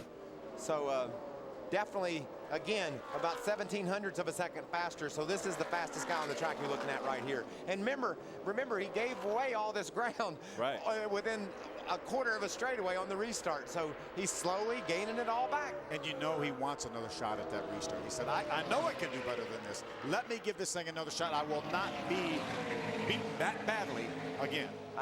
This is impressive to see. I love when you see kids just stumble in here and they get it. They're able to show up and go out there and put numbers on the board and perform, and that's exactly what Taylor's doing here. This is fun to watch. And then you got a guy like Mike Skinner who's been doing it forever, and he's the second fastest truck on the track. And that's his teammate, Taylor Malsom's teammate. What are you hearing out of that team, Adam? Nothing at all, and that's a good sign because Mike started 19th, and you remember back in our setup show when he talked to Ray Dunlap, Mike's pretty much a straight shooter when it comes to saying the truck's not where it needs to be. He didn't say that despite the fact it didn't qualify well. I think they are confident on the move. This next stop could be what dictates the rest of their night, but so far so good for the 5, Ray. Now let's go back to Terry Cook, Adam. His truck was extremely loose in that first run. Actually, they went down 4 rounds on the track bar, and Danny Rollins told him that should make it a lot better. Terry said it made it a little bit better. So they're going to make some more adjustments. Last time they pitted was lap 35 and 36. They got tires and fuel. Now back to double A. And how about Todd Bodine running at the front of the field? And the folks upstairs mentioned the fact that he's losing ground to the guy who's in second, talking about Taylor Malsom. And the reason is, under that last caution, Bodine said, despite the fact we're running good, it is still loose in and tight center off. So some more adjustments coming for Todd Bodine, despite the fact he's leading. And right behind him, Taylor Malsom. It's been a calming session on the radio for him. They have told him, stay where you are. You're making ground on the leader. Just be patient. It's showing up on the stopwatch. Indeed it is. Malsom has rallied back up to the runner-up position. That Taylor Malsom versus Todd Bodine reminds me a whole lot of today. I was watching the British Open, Tom Watson versus Steve Marino. Yep. Tom Watson's leading the U.S. Open and all that experience, and it was only Marino's second start in the U.S. Open ever. British Open. Excuse me, British Open. You know what I meant. The Open, sure enough. The Open Championship. Yep. They're going to crown the champion golfer tomorrow. A 59-year-old taking on, well, quite a bit younger gentleman. 29. The Claret Jug. Yep. The winner will get. Todd Bodine out in front of this field. He is the veteran in our 2-truck duel. There's quite a few others that want to be competitors in this one before the checkered flag flies. Taylor Malsom running second. Timothy Peters is third. Ron Hornaday, we talked about him earlier having a truck that was a little bit loose at the start of the run, but he's been able to hold on to a top 5 position where he runs 4th, and then Skinner running in the 5th spot. And that truck will just get better and better as the fuel wears off and the tires wear in. His truck will get more and more stable, and he'll be able to regain some momentum that he loses early in the going. But man, they're going to have to work on that truck if they think they're going to win the race, because it isn't anywhere near where it needs to be for 8 or 10 laps. I've watched the 25 truck of Terry Cook be the fastest truck on the racetrack several of the last 10 laps, so his truck is getting better and better. Todd Bodine might be leading, but Taylor Malsom is closing in on Bodine in that 30 Toyota Tundra. We've got 3 Toyotas up in front of the field here in the built Ford Tough 225. The action is heating up. We've passed the halfway point. Next weekend, NASCAR visits one of racing's most storied venues, the Brickyard. And nobody brings you the action like speed. Coverage from Indianapolis begins Friday at 3 Eastern with NASCAR Live. The Napa Toyota ready for the Brickyard 400. What an honor it is and fun weekend it is up in Indianapolis. So much testing, so much preparation have gone into the 2009 running the Brickyard after problems last year with the tires. I bet you Goodyear spent enough money they could have paved Indy with all those spent testing tires up there, making sure we're going to have a great race next weekend. I saw a lot of the comments from a lot of the drivers that tested up there. They said they don't think there's going to be any issue at all with tires. So what a great week for NASCAR up in the Indianapolis area. You go over to the ORP and race on the short track. I mean, it's a great weekend for race fans. We're going to have the race on Friday night, Saturday night, the nationwide cars are at ORP, and then the Big Daddy on Sunday. So everybody gets jazzed up. There's a few stops along the way where you just get excited. Indy's certainly one of those. And for the truck guys, it's here in Kentucky, and this is a great race that we're seeing unfold here tonight. Looking off the back of the 30 of Todd Bodine, and fans, you can vote for your favorite Copart driver in the Copart Challenge of Champions. Again, it's between Hornaday and Bodine. You can win a variety of prizes, including that all-expenses-paid VIP race experience in Talladega this October. So just go to Copart.com for the official rules and to register. And again, a reminder, when they're carrying the Copart colors is when they can earn points. So that's why right now Todd Bodine has a little over 100-point lead over Ron Hornaday, and he will get more points tonight. But Hornaday has 2 races that he will try to gain back on some. And then at Talladega, they're going to go head-to-head. They're going to go head-to-head to see who's going to win this Copart Challenge. So this is going to be fun to watch who can win it. Taylor Malsom has closed the gap to Todd Bodine. It's 1.4 seconds now. Back a ways, well, a little farther back in the field. Running 9th is Matt Crafton, right? Well, I want to give you a little update on their situation. As I told you earlier, they came in to raise that truck up off the track. But what that does, guys, is put them completely in a different pit cycle. That was lap 55 and 56. They made adjustments and they put tires and fuel on. So realize that they're thinking they've got an opportunity to gain some track position. If this thing stays green for a while, guys come in and pit, they'll go for tires and for fuel. The 88 may have an opportunity to do something completely different than the rest of the other guys. Hornaday up in 4th, Crafton back in 9th, but they think they're in really good shot to make a strategy call to get a great finish tonight. Adam? And the driver that just went around the 88 Matt Crafton on track, the 51 of Brian Eichler, and he makes that pass despite the fact he said, I can't run the bottom. It simply will not turn. This is exactly what this team thought during the 2 practice sessions here yesterday. They had it fixed for that early run, but guys, it looks like they're going to have to go back to the notebook when they come back down pit road. We've got 20 laps since we restarted. Todd Bodine has been out front, and he has had a dominant race truck. But Taylor Malsom continues to chip away at that lead. It's just 1.4 seconds.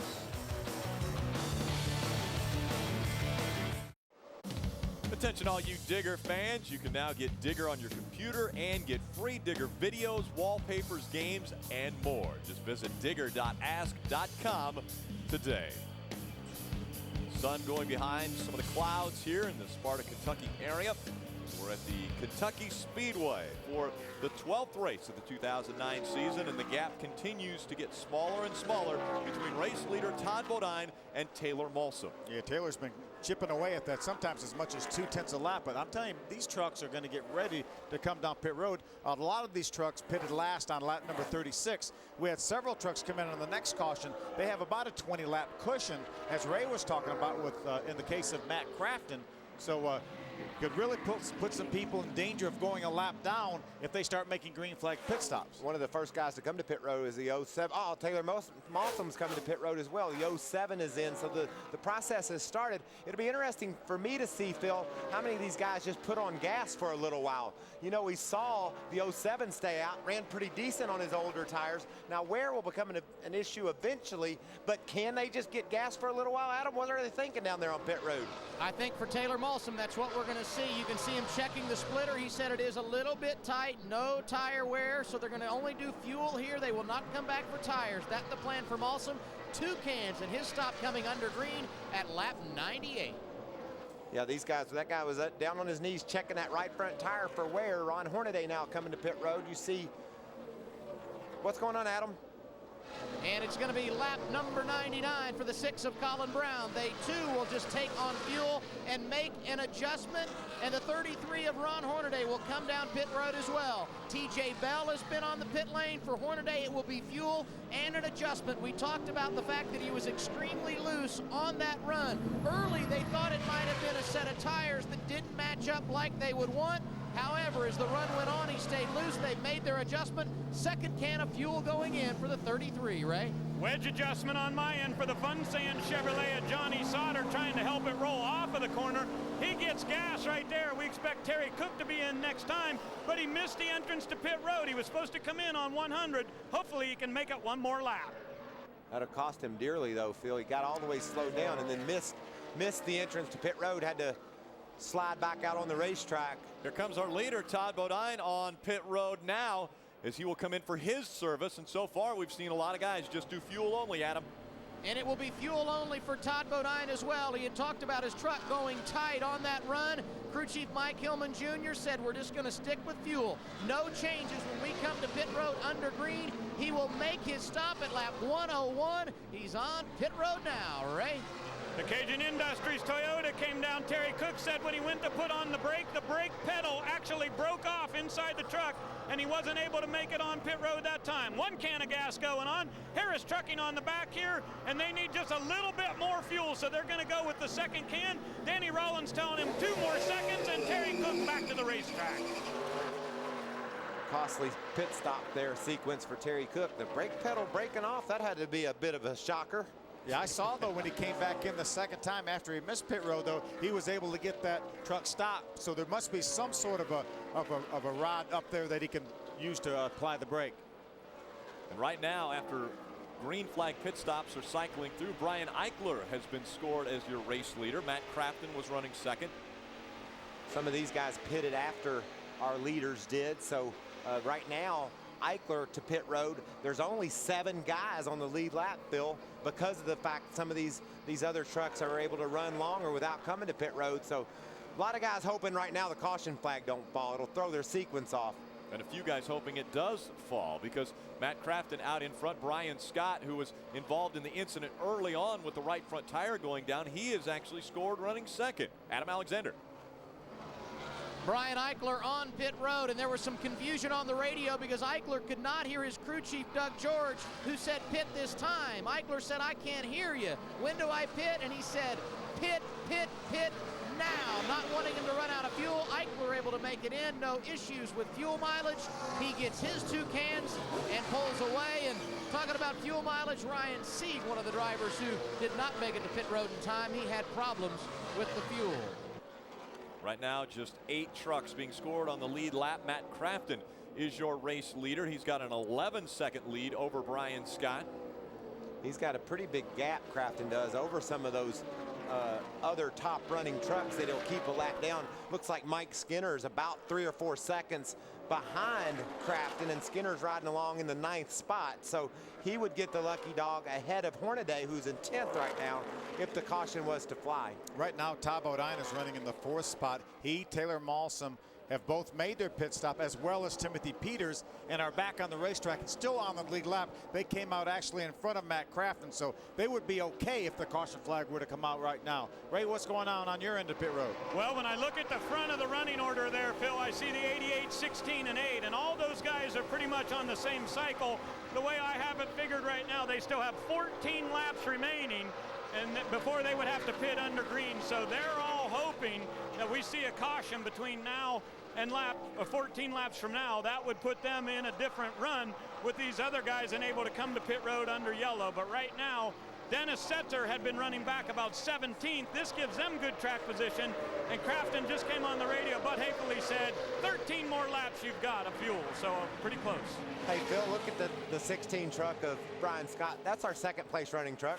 Has it been in a crash or what? The whole side's wiped off of it. He's got tape flying everywhere, running in 2nd spot. A big time crash and running pretty competitive lap times. That last lap, prior to this one, he was at least the same speed as Matt Crafton. That time a couple tenths slower, but still very, very competitive here, but desperately needs a caution before he has to make his green flag pit stop. You know, if he could get a caution at this point in the race, it'll save his day.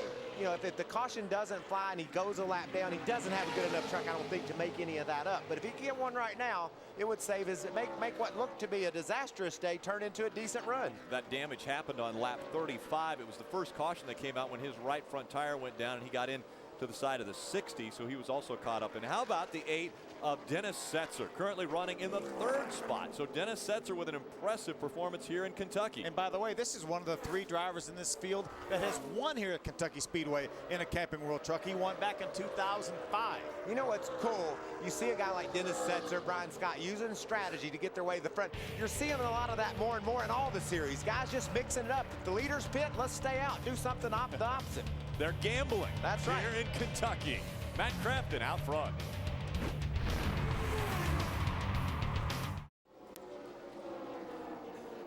Big lump changer here in Kentucky. The Built Ford Tough 225 now under caution. And it was just as Matt Crafton was coming onto pit road that the caution flag came out. The caution came out for a slow truck on the racetrack. It was the 57 of Norm Benning. But probably a mistake because the 88 of Matt Crafton went straight through pit road. So you're Matt already on pit road right now. The caution comes out. He could have gone ahead and done his pit work and got back on the racetrack, but now leaders are on pit road right now, led by Brian Scott. Brian Scott out in front of this field. He comes on to pit road, and we'll go to Ray. Unbelievable the way the circumstances work out. Brian Scott saying his truck really has a lot of push in it, though, right now, so they're going to make some adjustments there. Crafton comes down here. Crafton was complaining on the radio that a lot of guys had passed him on the racetrack, so NASCAR will have to take a look back at the running order. Fuel going in this Menards Chevrolet. Now let's go down to Adam. Todd Bodine, the leader when that cycle of green flag stops began. He was not the leader under caution, however. He comes down, will get 4 tires, no adjustments, and the plan is to not come back for fuel. They are good to go the rest of the way, and it would appear Dennis Setzer going to win the battle off of pit road here. Indeed he will. When Crafton decided to go on through, when Crafton made his pit stop, he put about 6 or 7, 8 other guys back on the lead lap. He had that many people a lap down between he and the 2nd place running truck. Those trucks got back on the lead lap. So see the caution fly there. Look up on the top of your screen. You see the yellow truck coming to pit road. That's Matt Crafton. If he stops right there, Phil, he could have got his gas or maybe got his tires and got back on the track on the lead lap. But they elected to roll on through, and he got caught for speeding, exiting. And so now he will have to start at the tail end of the field, and that track position is going to kill him this late in the race. But again, we talk about how many trucks are on the lead lap.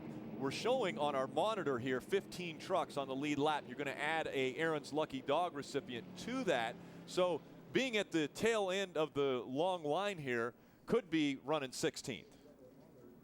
But you can't win from there this late in the going. Ray, what's going on? Well, the 8 truck of Dennis Setzer saying this played in just the way they thought it should. Setzer going to make an air pressure adjustment in the right front on that Malcolmson Construction Chevrolet. And Crafton on the radio continuing to complain about guys that passed him on the racetrack.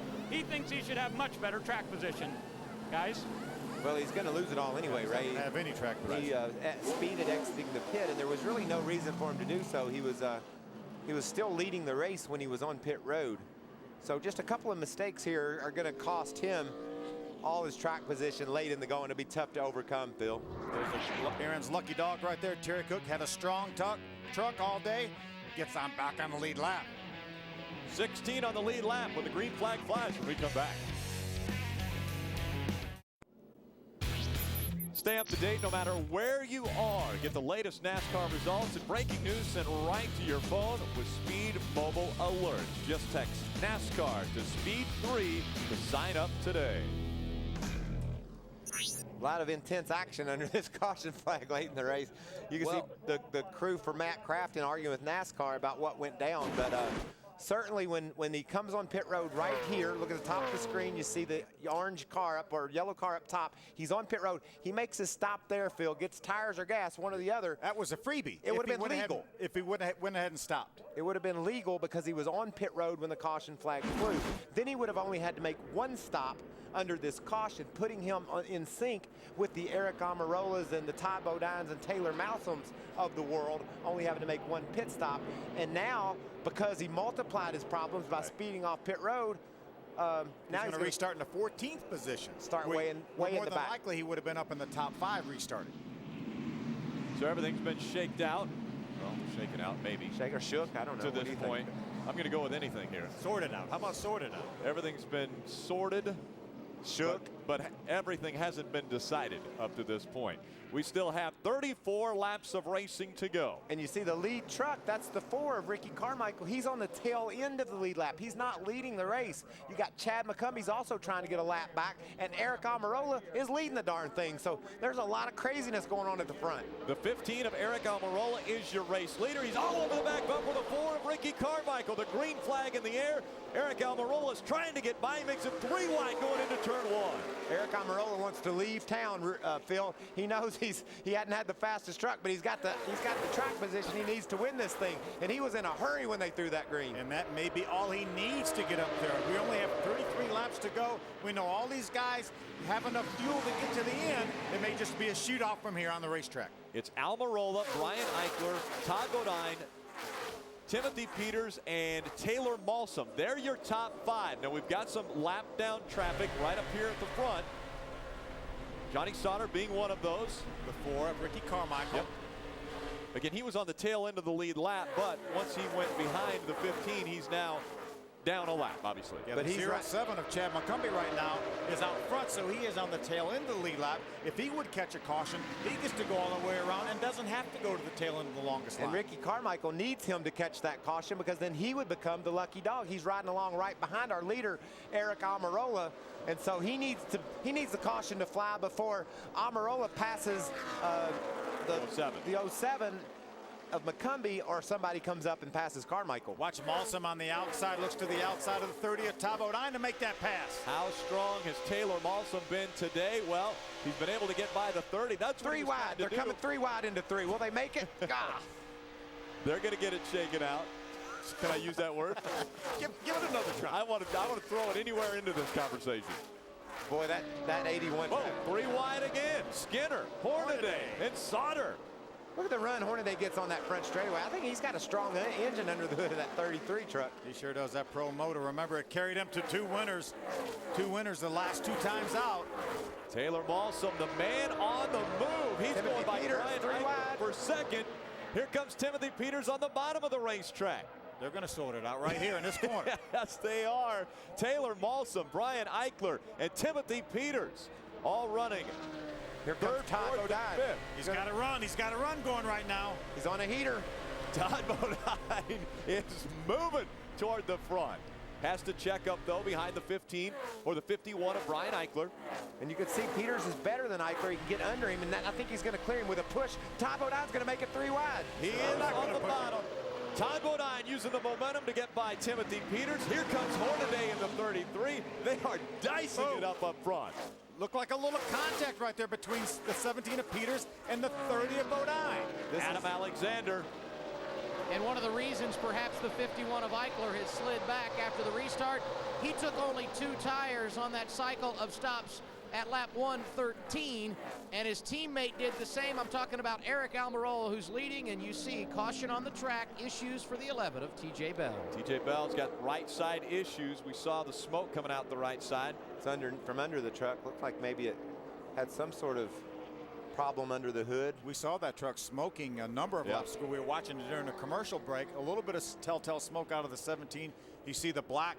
That's from some sort of oil or fluid on the back of that truck. Engine issues for TJ Bell. That brings the caution out, which means we think McCumbie will now be on the lead lap at the tail end of it. He gets up to the front of the, or will get his lap back. Now we think Ricky Carmichael will get the Aaron's lucky dog. So that will put 17 on the lead lap, and guess what? Just 27 laps remaining here in Kentucky. It is heating up in the Bluegrass State.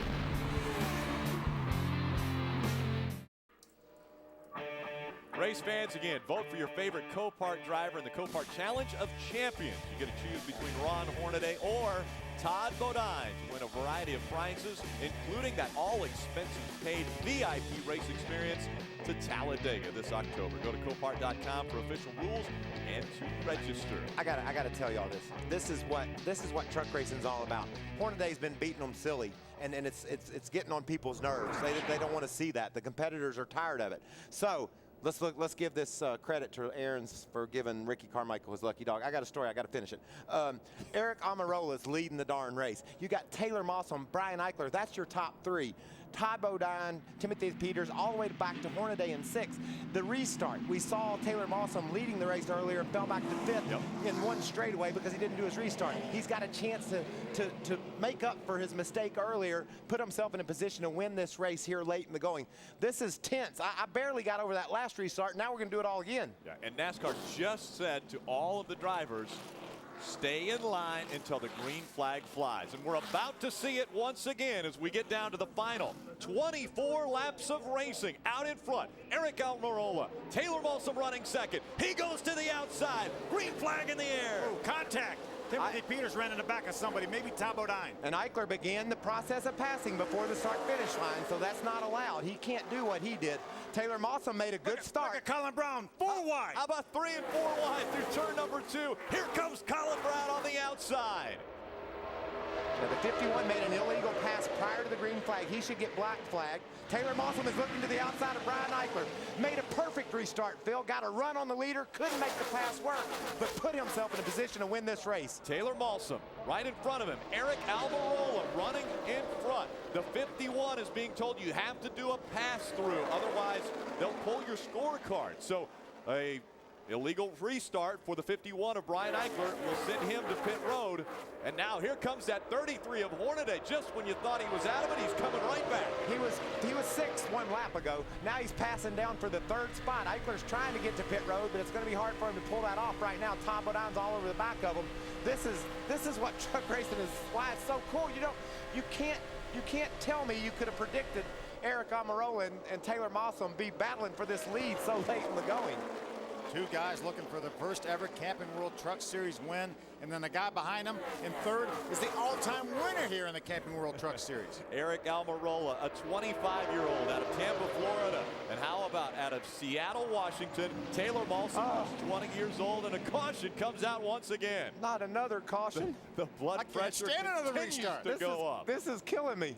Because I just feel for Taylor Mossam trying to figure out these starts. I know what Ron Hornaday, he's famous for his restart. He's the best in the business. He went from 6th to 3rd in 1 lap on that last restart. Now he's in 3rd, and he knows that the guy in front, he might be like a shark smelling a little blood in the water. He knows those guys haven't done this as much as him. Eric Almirola has a lot more experience probably than Taylor Mossam, but he was not very good on that restart. Taylor had a run on him on the outside. Eric pulled up to block him on the outside, and that's what let everybody else go by. The reason for this caution, by the way, we're hearing that there was some fluid in turn number 1, so that's why the caution came out. Well, let's go back and look at that restart, guys. Taylor Mossam is anticipating the start. He gets a good run on Eric Almirola and gets to the outside, but Eric goes up there and blocks him. Taylor bails, and then Eichler begins a pass down on the inside. You can't do that, but look at that yellow truck on the outside. Ron Hornaday all the way up underneath the back end of Taylor Mossam, 3 wide, making passes, and that's what's getting ready to happen again.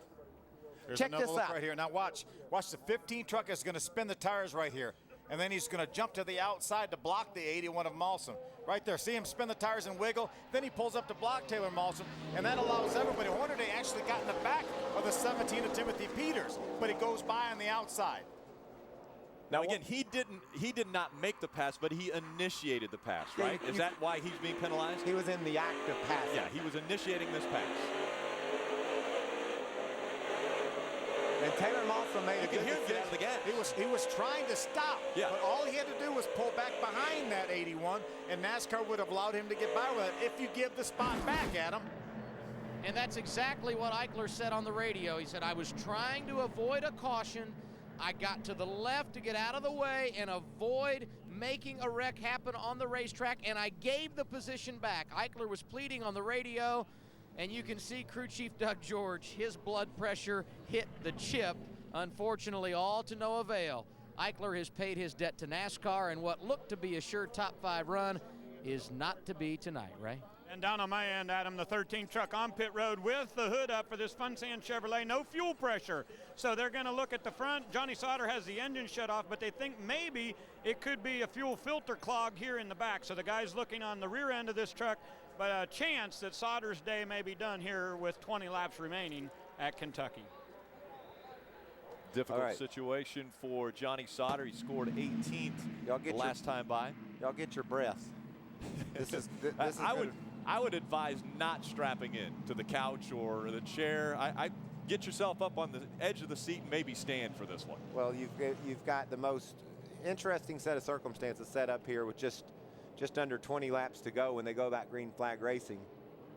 You've got 2 guys up front, the 15 of Almirola, 8 in front of Malsom. You know how hungry they are for their first win. But guess what? The guy running 3rd right now, Hornaday, nobody's any hungry for wins than him, and he's 51 years old. Let's hear from an upset crew chief here, Adam. Doug George calls the shots for Brian Eichler. I heard your frustration on the radio. What did the conversation go like with NASCAR in regard to the penalty? Well, apparently it didn't go too well. We're tail end of the lead lap here, but I mean, those guys up front on the restart, 15 missed a second gear, and the truck behind them run into them, so we dropped to the bottom. We did not advance our position, but they claimed that we did, so unfortunately the Red Top Auto Auction Toyota has got to go to the back. Truck was good. He's just going to get all he can right here with about 18 to go. No consolation, guys, that the truck is good when you are so close to having a chance to win and see it fall apart late in the game. Well, and it's a situation where, you know, Eric Almirola, a great opportunity for he and Taylor Malsom, but they've got to worry about this man, the veteran, Ron Hornaday, one of the best, if not the best, in restarts. And, you know, there's a couple of trucks up there on that last restart jamming things up. You had Johnny Sauter down on the inside trying to get a lap back. This time, the first truck that is down a lap is Jason White, and he's down 3 laps. So if he pulls up there, these leaders should be able to dispose of him quite quickly and have a clearer racetrack to be decided amongst themselves. Yeah, he's not even going to pull up here, so it's essentially going to be a single file restart. Oh, and this is good news for Ron Hornaday, because if he can get a jump on these guys, he can go anywhere he wants because it's single file. Eric Almirola into the gas early. Taylor Malsom slow on the gas. Ron Hornaday running 3rd. We are back underway. Just 18 laps of racing to go in Kentucky. The best thing that happened to Taylor Malsom is that Ron Hornaday ran into the back of him and propelled him forward. He was a little bit slow on the get-go, but Hornaday's made the pass. Hornaday takes 2nd away now, looking to make it another win, not only at this racetrack, but on the 2009 season. Could he make it 3 in a row? He's looking to do that tonight. He's going to get on the inside of Almirola off turn 4. This is the battle for the lead. Down at the bottom of the racetrack, Hornaday takes the lead away from Eric Almirola. Let's see if Taylor Malsom can follow him by Eric Almirola. Remember, that 81 truck has been very, very good tonight. Look at Tabo Nine go to the outside of Malsom. Oh, we got a crash. Terry Cook just behind him. Terry Cook in the 25 trying to hang on. Now he slides down in front of another truck and into the infield area. Gets clobbered by Brian Eichler. You can see the rear end has moved way over. There's Brian Eichler. A lot of damage, and that's what happens. He had that penalty, had to go to the back, and you get him behind a lot of trucks. Oh, Colin Brown with a lot of damage to that Conway Ford. Also involved in this one. This caution comes out on lap 134. Been an up and down year for that Colin, that 6 truck and that team, hasn't it? It's been very, very good. Won at Michigan, that big first win for Colin Brown, and Roush Fenway winning at Michigan, and unfortunately, look at the damage to Brian Eichler. Here he was 5 minutes ago. Battling for the win. Battling for the win of this race, and now with a tremendous amount of damage. His night is done in the trucks. He'll have another opportunity in just a few minutes when we'll get underway with the Arca Remax Series. But we've got to get a chance to breathe. Well, we've got to reset. I mean, you just had to feel like Hornaday was going to be able to get around those guys when they threw the green. He's just done it his whole career. And his trucks just got better and better all night long. And now here we are within 15 to the finish, and he's leading the darn race. Let's take a look. This is Terry Cook sliding back behind our leaders. He's going to come down the track, across in front of these oncoming trucks. Eichler in the smoke, can't see, nowhere to go, and probably clobbers. Right, there's Eichler right there clobbering that Harris Trucking Toyota of Terry Cook. And remember, the 6 is also involved in this. Let's try to find the 6 here. I think he's the one that was right behind. There's a, yeah, where do you go that's here? The 6 that's already right. No, that was Brian Scott with Terry Cook. Ooh. Hard hit Lot there. of Again, damage. that was the 51 of Brian Eichler we were riding along with. We never did see Colin Brown. Let's take a look and see what happened with the 6 of Colin Brown. Let's ride with him here. He's in front of that incident. The incident. And he gets turned around on his own. On his own, looked like. I'm not sure what happened there. Now he's going to make contact with the inside wall. Now, I don't understand that at all. He was going straight. It seemed like he was getting out of the gas. We would think that it was because of the caution or the lights had come on, but then he just turned left. No, he didn't get run into. There's nobody by him. That's weird. It just spun out on him. Tough situation for Colin Brown. Was running up in the top 10, and then that issue puts him into the inside wall. So our 6th caution of the night has come out. Terry Cook, Colin Brown, Brian Eichler, all involved in this one. Under 15 laps to go when we come back.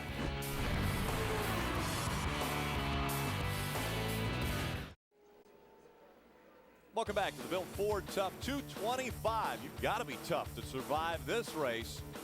We'll have 12 laps of racing to go when they come back for the green flag. Jay White, my buddy, has been given a lucky dog. Aaron's getting a lap back. Aaron's is a sponsor of the Lucky Dog Award given here at the NASCAR races. They give a lot of laps away, you know. Well, they'll just get your life back on track. That's what they do, and that's what they're attempting to do for Jason right here. Gunbroker.com gets Now, a lap back. Okay, as wild and as crazy as I was on that last restart, because I knew it was going to go nuts, Hornaday is just good and solid. You don't think that these guys can, I don't think they're going to be able to make a move on him on the restart, can they? I don't think they're going to make a move on the restart, but I'm telling you, I think that 81 truck may have the best truck on the racetrack here. He's been able to pass some trucks on the outside. He's running out of time here. We're going to restart this race with only 12 laps to go. And then we know Hornaday's been a little loose all night. Now that truck's out in the front, it's going to get all the air right on the nose. It's going to make it looser. So with him out front, it might cause him some handling problems. Let's see how the 81 does on the restart. He struggled with those tonight. The 33 in the gas, back in the air goes the green flag. We're underway. 12 to go from Kentucky. Eric Almirola stayed right with him now. Tom Bodine moves to the inside of the 81. Here comes Bodine. He takes 3rd away from Taylor Malsom and now sets his sights on 2nd as he looks to the inside of the 15. A little contact as they go down the backstretch. Tom Bodine is going to try to chase down that 33 of Hornaday. If he can just clear the 15, he's got him cleared.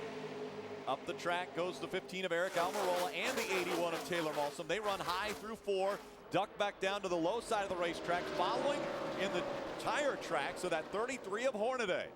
Hornaday has not had the best truck all night. Just 2 awesome performances by the drivers propelled him from 6th to the lead on just making moves on the restarts, getting up to speed. Once they've gotten flat out, he hadn't been able to run with these guys. Now they're flat out, and he's got to hold them off for 10 laps. Can he do it? We're about to find out. Coming out of turn 4, 10 laps of racing to go. Hornaday in front of the 30, and a problem with the 15 of Eric Almirola. He drops back 3 spots. I think he may have bounced off the wall coming off before there. You see, it looks like he flat-sided a little bit. He got howled. Oh, sideways is Timothy the 17 Peters. of Timothy Peters. He hangs on to it. We stay green. You don't think these guys are going for it? They are up on the seat. How about Matt Crafton? Remember, he had a penalty just a few laps ago. Matt Crafton moving in front of the 15 as well as the 17, trying to take those spots away. That would be for 6th. 9 laps to go. Timothy Peters has got back on the inside. That's Almirola, right side of your screen. Oh, Taylor Malsom gets sideways. He's into the outside wall. That'll bring a caution out once again. Malsom was running in 3rd, and now he gets spun around and into the outside wall. What an unbelievable finish here in Kentucky. I don't know if he hit anything, did he? I'm not sure he hit anything at all. Doesn't look like a lot of damage. There you see him refire the truck. He had a left rear flat. I think he got scrubbing against another truck and blew the left rear. Blew the left side tires out. I think just the left rear blew, the left front's flat from the slide. He's just going to have to take it easy getting back around to try to not destroy the bodywork with that flapping rubber. But he's in a bit of a bind, Phil. He's not that far ahead of the pace car. He needs to pick it up a little bit, but he can't get going without that left rear tire to drive him. Let's catch up a bit on what has just taken place. Eric Almirola got into the wall. We take a look at that here in the 15 truck. Oh, he just pushed on him coming off turn 4, and he hit the outside wall. Here comes Taylor Malsom, the 81, the 17 of Timothy Peters. And Timothy gets loose. We saw that. They make a little contact with the left rear of the 81 truck of Taylor Malsom. And that thing eventually blew out on the front straightaway, I bet you. Watch it go right here. It's down. Yep, boom, there it goes. Down. Great job by the oncoming traffic. Look at all these trucks here, and they're all going to miss him. Brian Scott's been in the middle of every wreck they've had tonight. Has had his hands full. Well, once again, Ron Hornaday in front of this field as we take another look at the incident with Taylor Malsom. Yeah, Taylor had just lost the 3rd spot to Mike Skinner, so he was running in 4th when that contact took place. Now he's going a lap down, Phil. He just couldn't go with the back tire splat and losing a lap. So his night's effectively done as far as having a chance to win. Adam Alexander. And a couple of updates at the front of the field. Each driver leading this race having issues. The first, the man actually out front, Ron Hornaday. When the caution came out, he came on the radio and said the fuel pressure light was on, and then it went off. Rick Wren, very puzzled, told him he should have plenty of fuel, but he could cut the engine off as he made his way around under caution. You see Wren there. They've had conversation about it continuously under this caution period. And right behind him is Todd Bodine. Todd came on the radio under caution as well and said, I have a major vibration. I think we are smoking. It could be the engine. The man sitting in the catbird seat could very well be Mike Skinner, who started 19th and right now running 3rd. And there you see the smoke out of the back end of that Copart Toyota. 6 laps to go from Kentucky. Can the engine hold on for that long for Todd Bodine? Can Hornaday hold off Mike Skinner, who's charging hard? Hornaday starts up front. No one has ever won this race when starting from the pole. We'll see if Hornaday can change that tonight.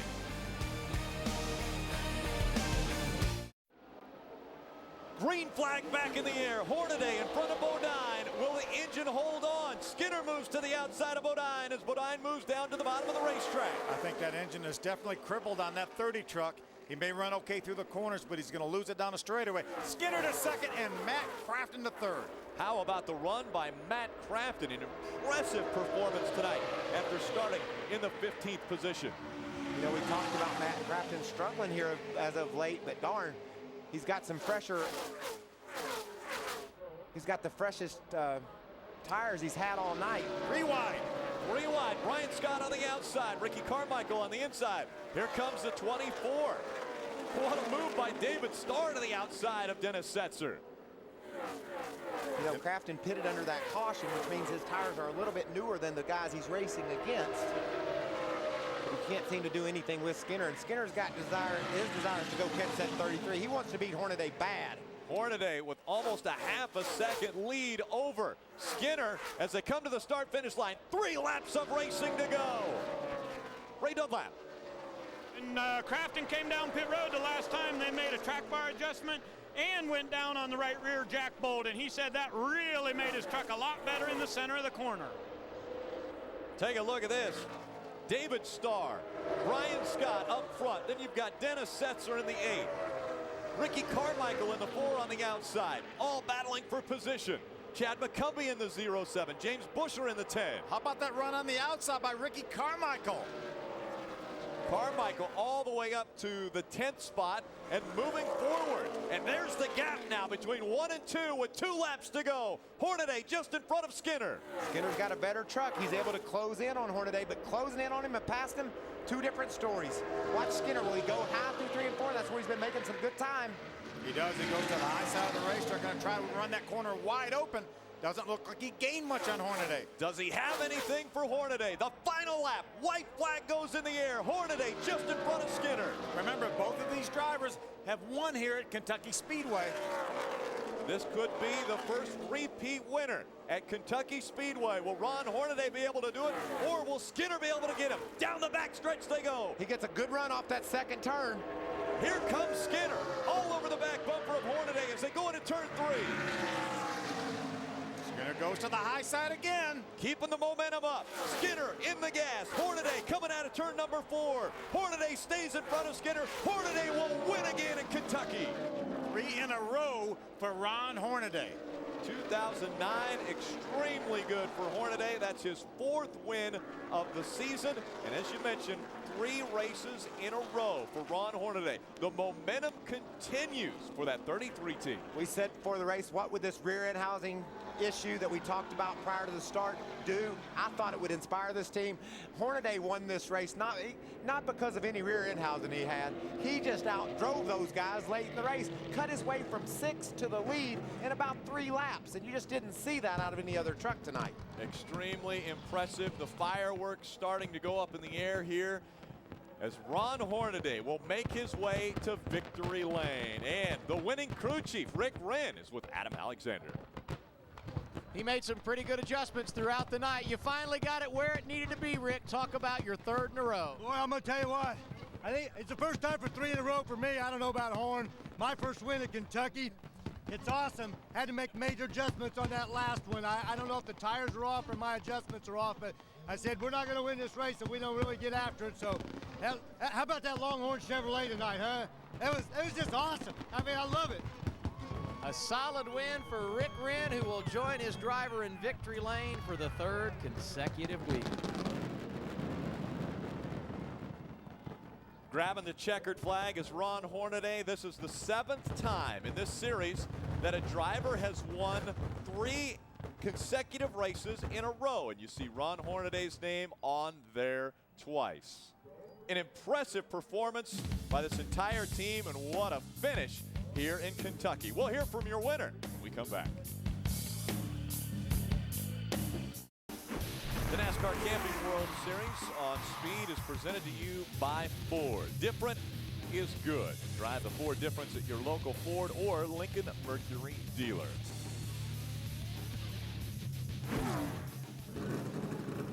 Ron Hornaday making his way down pit road. Let's first go to Ray Dunlap. Well, Rick, we're down here with Mike Skinner, and he just gave Hornaday the congratulations. 2nd place, Mike. I got to look back at qualifying, though, and think to myself, if you had started a little better, you might have had a better position to go after that win. I was giving him the finger. That wasn't. No, I'm just kidding.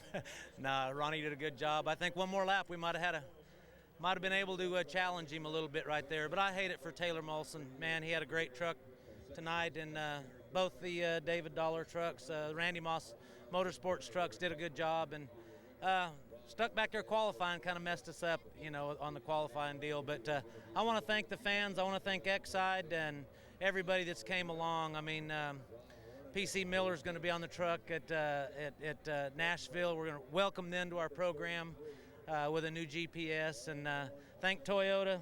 Man, our guys did a heck of a job. Triad put a good body on this truck. I just hate it. Doggone it, we was close. Real quick, Mike, we're at the halfway point of the season coming up at our next race. How do you grade this team so far in 2009?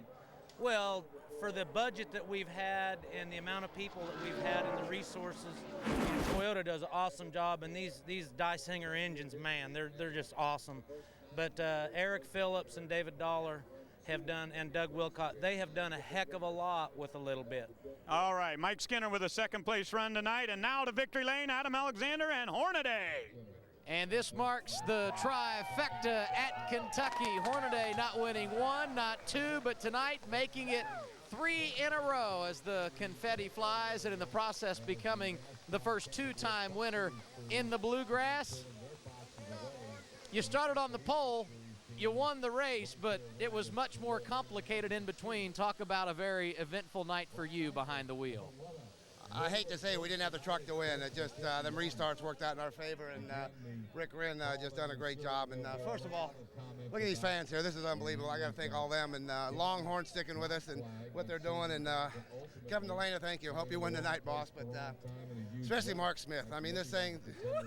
And congratulations from teammate Ricky Carmichael, who had a career best run tonight. BME Motors, everybody. We had a bad set of tires, or not a bad set. We just had a different date code, and I couldn't get the handle of it. And that last stop, we put fuel in.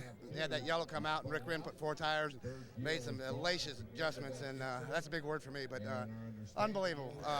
Copart, VFW, Georgia Boots, Longhorn. I got to thank all you guys, Camper World, the Chevrolet. This is this is what it's all about, this team right here, brand new truck. And yeah, we got in trouble for end housing, not our fault, a quarter inch off, but to take it out of the backup truck and do what we did, this says a lot for this team. We've been down and under all weekend, and you know, missed the whole first practice and come back here to win the race. That's cool. That says a lot for KHI.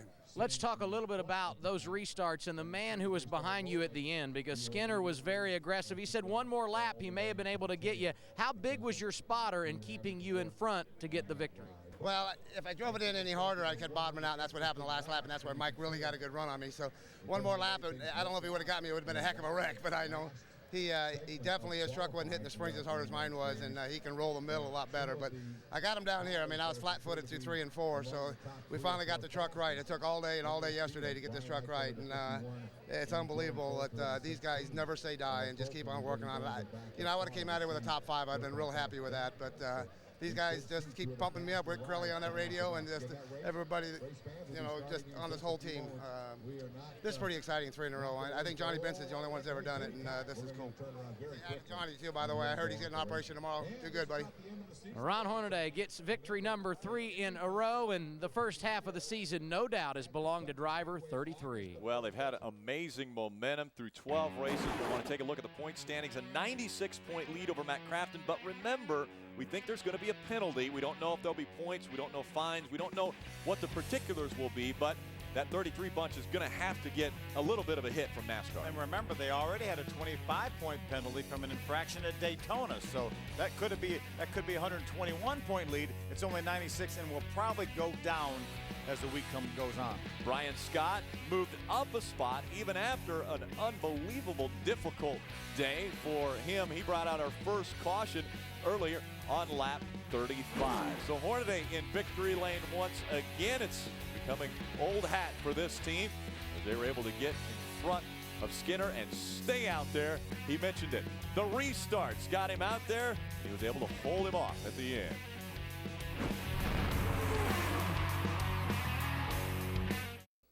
Let's take a look at tonight's Stay in the Game with Just for Men hair color moment. And it's got to be the 16 of Brian Scott after the right rear tire goes down.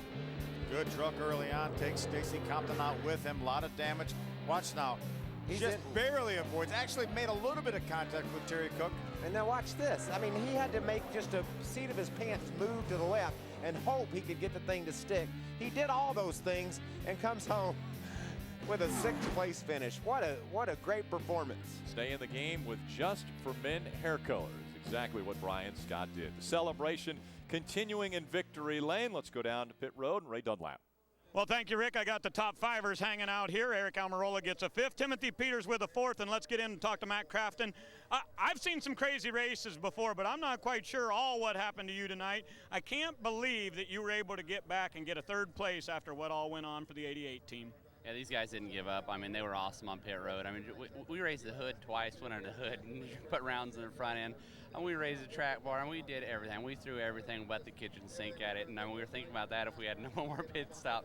But I can't thank these guys enough. I know it wasn't a real good point stay, but at least we got to 3rd and minimized our loss there.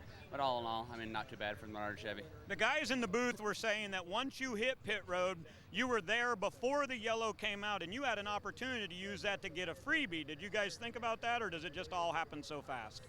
They were hollering as I was on pit road when the yellow came out, and I didn't know that, and we were kind of didn't know what to do at that point. Tried to drive through.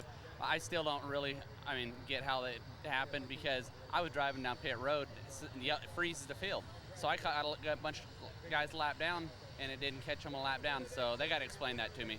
All right, we'll go to the big NASCAR truck. Matt Crafton gets a 3rd. Let's hear from Timothy Peters. Since you came over to Red Horse Racing, it has really been quite a run. You having fun? Absolutely. I'd just like to thank Tom DeLuch at Red Horse for giving me the opportunity.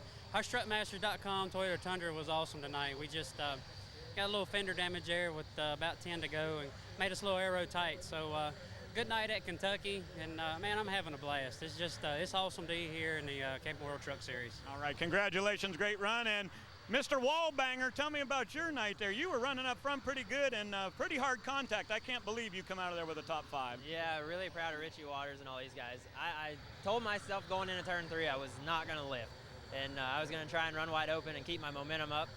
And it started getting really tight, and I was like, I'm not going to lift, and then I hit the wall, and I said I should have lifted. So, but really proud of Richie Waters, all these guys. We were terrible in practice yesterday. I mean, just really, really bad. And they changed the whole setup on it this morning, and to come out of here with a top 5. We were a 5th place truck anyway. We took 2 tires and tried to get some track position. I think we would have been okay, but you know, all those cautions kind of hurt us, but really proud of them guys. All right, congratulations, Eric Almirola with the best finish ever here for Billy Ballou Motorsports at Kentucky. Our next race, it's short track racing at ORP, and that's where this series was born, right on the short tracks, the beating and banging. It's the AAA Insurance 200 Friday night. It's going to be about a 6/10 of a mile racetrack, maybe 7/10, and they're going to be 3 wide there. It's a short track, and they're going to be beating and banging. Always a great night. We're going to take the same amount of cars, or trucks, excuse me, and we're going to put them in a third of the space. And action picks up when you do that. Yes, it does. You see the cars on the grid now. That's the Arca Remax Series lining up for their event right here at Kentucky Speedway. Well, we're going to try to catch our breath after that one and bring you another great one from the Arca Remax Series. But I'll tell you what, there were some impressive performances tonight on this track. Just determination from Brian Scott through all of his problems. But what Ron Hornaday did at the end of this race was amazing. Ron Hornaday. Timothy Peters gets a best career finish. After leading the first lap, Ron Hornaday, the first driver to come home victorious at Kentucky. The trucks take the bumping and banging to the short track next week. Can Ron Hornaday continue his dominating ways under the Indy lights? Find out when we go live from the Hoosier State, Friday at 7:30, only on Speed. Be there.